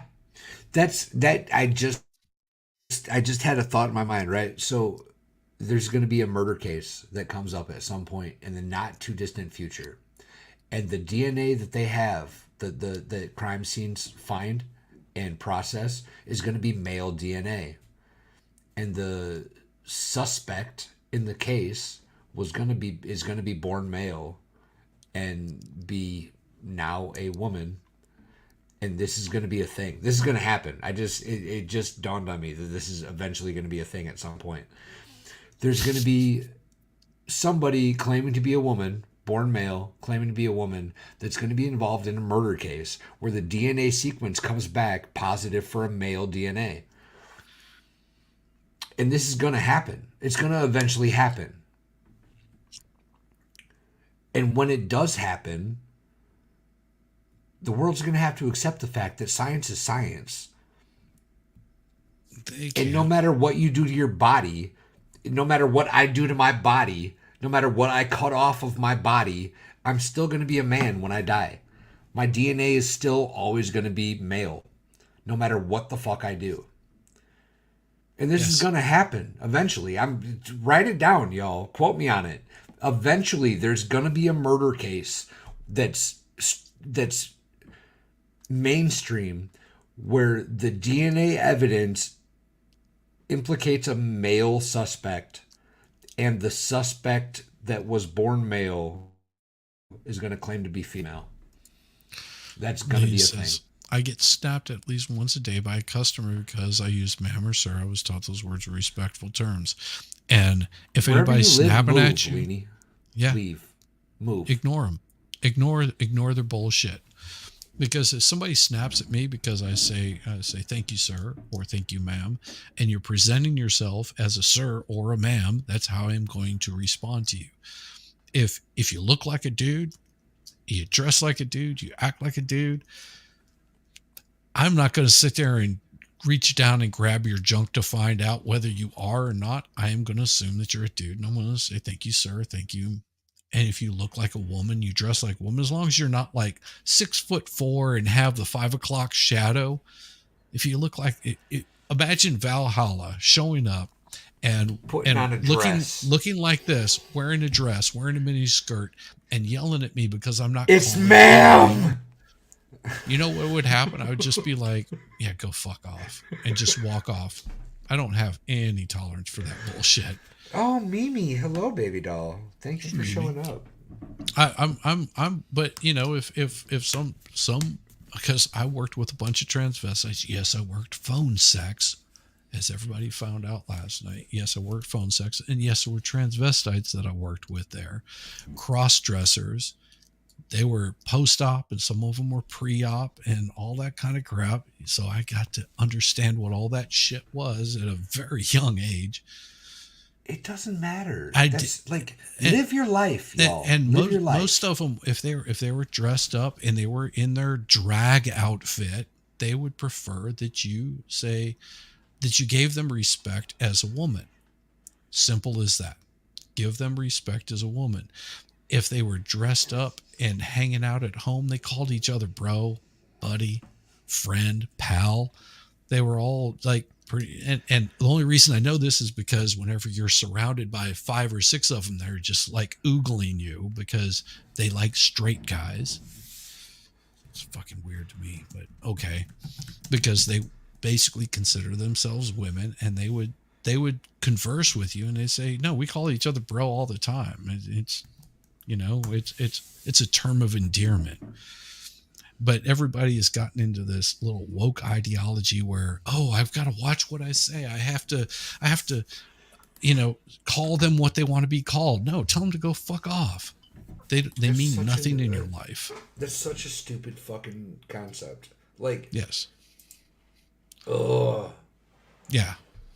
Live your life, y'all. Live your life. I don't care who you're sleeping Still- with. I don't care what clothes you wear, male, Don't make female. your problem mine. Don't make your problem mine. Live your life, and as long as you're not being a total fucktard, I'm with you. Live your life. Do it. I support you and I wish you well. Exactly. But don't think you can impose your chaotic views on the rest of society. That's not how it fucking works. No. That's And that's not one of how the it reasons why I like Fluxx so much, is because I love it's that just shit like so much, it's like I'm gay, I'm married, this is the person that I've decided to spend the rest of my life with. I consider them my wife. This is Mrs. Fluxx, and we're happy together. Kudos. That's what it's all about. Yes. Be happy with the person that you're with. And if this is this is what you decide to do, I am not going to sit there and go, oh, you've got to be X, Y, or Z. I'm going to say, dude, that is beautiful and cool. It's like I've got neighbors right across the street that are gay as gay can be. One of them actually was married at one point in time to a woman, of all things, and realized yeah, this is I'm not. not I'm happy not. this way. I'm not happy this way. And Be these guys have happy, been bro. together for forever, and Be happy. and it is not uncommon for me to sit down and have a beer with either one of these guys or go over to their house and hang out and shoot the shit and have a good time as humans are supposed to do. We don't even see eye to eye politically, but we can sit down, have a beer, talk shit out, poke fun at each other on our stupidity because we're all fucking idiots, We're all and fucking just hang idiots. out. And that's what this world is missing so much of is this you've got to call me what I want to be called. I don't know if that's No, just social media bullshit not or if doing it it. because I don't see it in real life. Not doing it. Just like I'm not calling somebody a king or queen. I'm not going to call you fucking him or her because you think that you deserve it. Get the fuck out of here. That's not what this country is about. That's not what this life should be about. You don't get to impose your will on other people. You don't get to dictate how I live my fucking life. Right. Get fucked. Get fucked. That's awesome. Your youngest daughter is 5'7". Amazon. That's awesome. Miss Valhalla is 5'7". Is she really? Wow. Wow. I'm gonna be making D1 babies someday.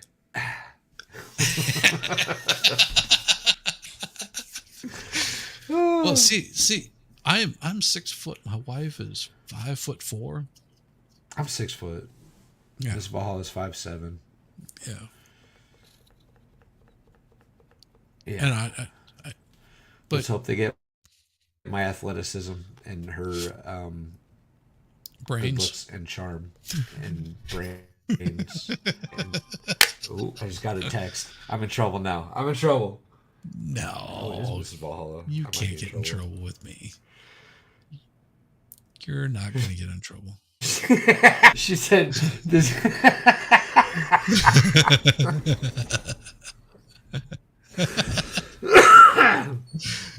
She said, Tell. and I quote, "We can make D1 babies." That's it. End sentence. There End you go. sentence. There you That go. was all she said.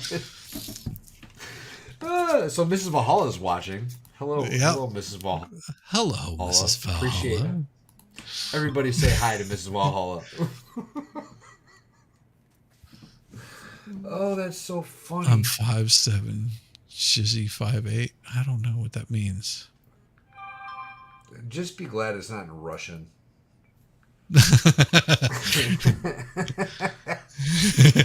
Oh, I've been married 4 times. Who's the biggest idiot in here? well, Awesome. Oh, it happens. It happens.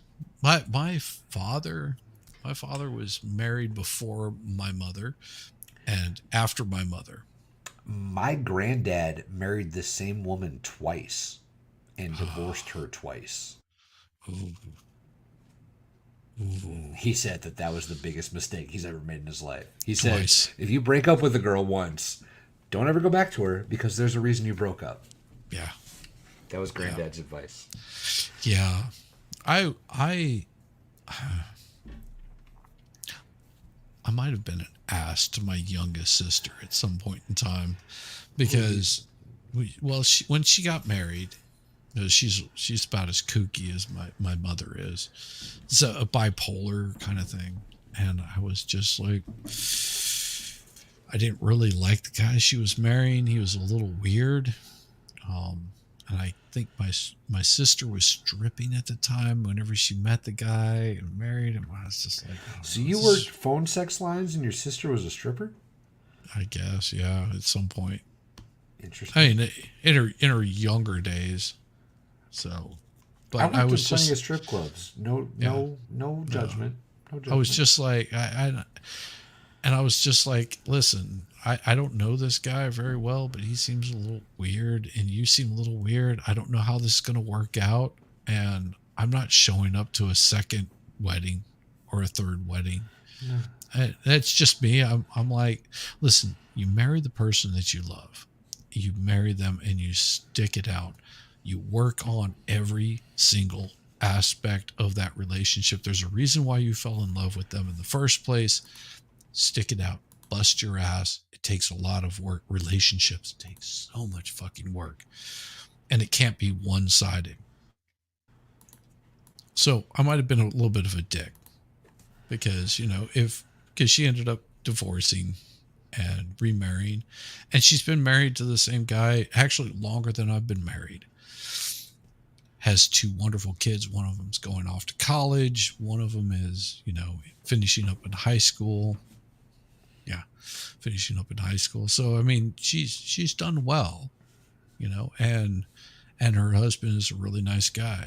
So I was like, oh, I guess I was a little bit of a dick and harsh because I was like, I'm not going to show up to your second marriage or your third marriage. But of course, you realize as you get older that People make it was mistakes. your first marriage lasted less than 48 hours. He hit me and you cleaned his clock. Well, good for you, Rabbit. Good for you. I hope the hell you beat the shit out of him. Same, Yeah. Rabbit. Don't play that shit. No. No. Women, men as well. Don't get hit by your spouse. That's not a No. healthy relationship. Avoid that at all costs. Get out of that Yeah. relationship. I was in a relationship with a psycho, and I didn't realize it at the time. Well, I guess I probably should have known whenever she shows up and asks me out on a date. That's not the sign of a psycho. That's not the sign of a psycho. Well, sign of the psycho, I think, was her like coming home after work and pulling dishes out of the cupboard and smashing them on the floor That's the sign with of a a psycho. with a blank stare in her eyes. That's the sign of a psycho. And whenever you're going, what's going on? And they go, absolutely nothing, as they pull another dish out and smash it. I was like, okay. I packed my shit up and was out the door that night. And then, of course, I get a call. What's going on? Nothing. You're fucking cuckoo. I'm leaving. Don't call me again. Lose my number. That's how I deal with shit right there. I don't play. No. And none of you should. None of you should. Look at that. Yep. Don't hit an MP. Don't hit anybody. Don't hit anybody. No, that's not completely true, DJ. I understand where you're coming from with this. You can still, because It's good you're going to advice. change. You're going Right. to it's good advice, but you're going to change over the period of time that you're married to somebody, and both of you will change. You become better. different people.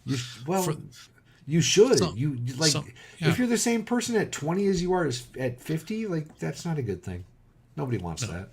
No, like when You I should married grow. when I married my wife, I was working in a wood shop, making hardly any fucking money, and she was the one that was just like, listen, go, and you've got talent doing something else besides woodworking, and you're not making any money doing this. Why don't you go and do this? You work on computers, go work for Geek Squad. So I went and worked for Geek Squad, which led me to working for an ISP, making, and each time was an increase of money. And then after working for an ISP, I got laid off, dude. It was harsh. Literally coming into work, and they go, yeah, we got bought out by a company and they're cutting jobs, and you were the last one in, you're the first one out. Boom, gone. I was devastated. And my car, I needed to go and get an oil change, tires rotated, walk into an auto place. It was a Pep Boys. I go in there, I sit down, and they do the tire rotation, oil change, and it takes for fucking ever. And I'm just sitting there going, oh God, why is this taking so long just to do a fucking oil change? This is bullshit. It's like, if I had the tools, I could do this shit myself. Dude's like, really? You want a job? I was just like, yeah, you hiring? Next thing you know, I'm working at Pep Boys, and they were working me like a fucking dog. They didn't realize that I actually could tear apart an engine and put it together. I got hired on as an oil change guy because I didn't want the hours. I was like, I don't want to do this because I want to go back and do internet work like I was doing before. And yeah, so ended up being there for years, and then I got hired on by Honda because they came seeking me out. We're like, we want to hire you. Got hired on at Honda and worked there for several more years, and now I'm 53 and I can't turn wrenches anymore. Be happy, bro. Working for Net Zero? No. No. I wouldn't work for Net Zero. I wouldn't give them the time of day.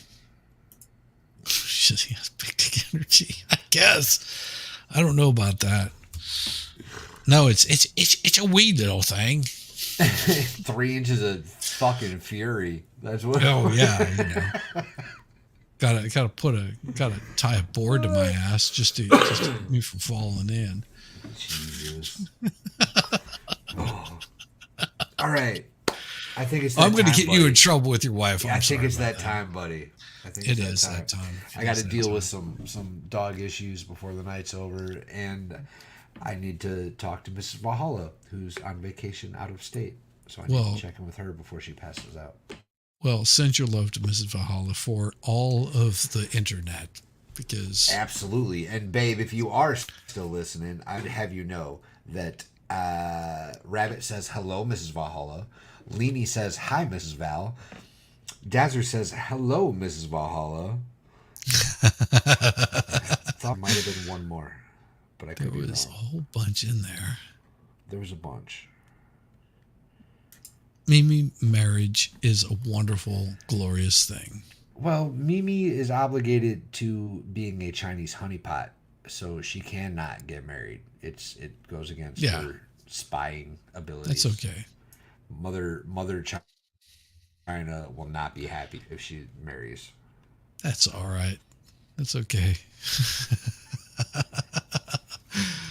There you go. Hello, Mrs. Valhalla. Hello, Val. Hello, Mrs. Valhalla. No, you guys are absolutely wonderful. So look at this. We've gone 3.5 hours, and I haven't caused Valhalla to go, dude, I am going to punch you in the face next time I see you. So never, we're good bro. there. Me and you get along fabulously. I get along with everybody. At least I try to. Moment of drama between the two of us. That's not what's going on. No, not at all.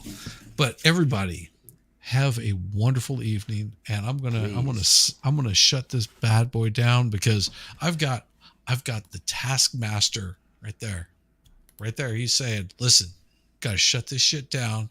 Oh, because me. Okay. Gotta shut this shit down. You're getting out of hand. You're driving us crazy. No, I just got some shit to do before I get. No, I know you. I know you do. And you've got to do your stuff. And I'm gonna close this thing out because I have been building a garage. So right there, see that right there? Nice. So nice. I'm redoing a cutting board for the sister-in-law because it was all splitting apart, and I'm cutting everything. I get everything set up, and I look down and there's blood just pouring off of my hand. And it's this little, I swear to God, it's like this fucking paper cut right on the cuticle. You'll have that. I'm like, where in the fuck is all this blood coming from on this little bitty cut? You'll have that. I hate the fucking cold. And it's supposed to get down to 27 tonight and 25 tomorrow. Oh. Yeah. Really? Yes. Gross. We have to cover all kinds of shit up. Tomorrow. You check because it's going to get fucking cold. I might have to. But everybody, make sure if you're not sub to Valhalla, that you sub to Valhalla.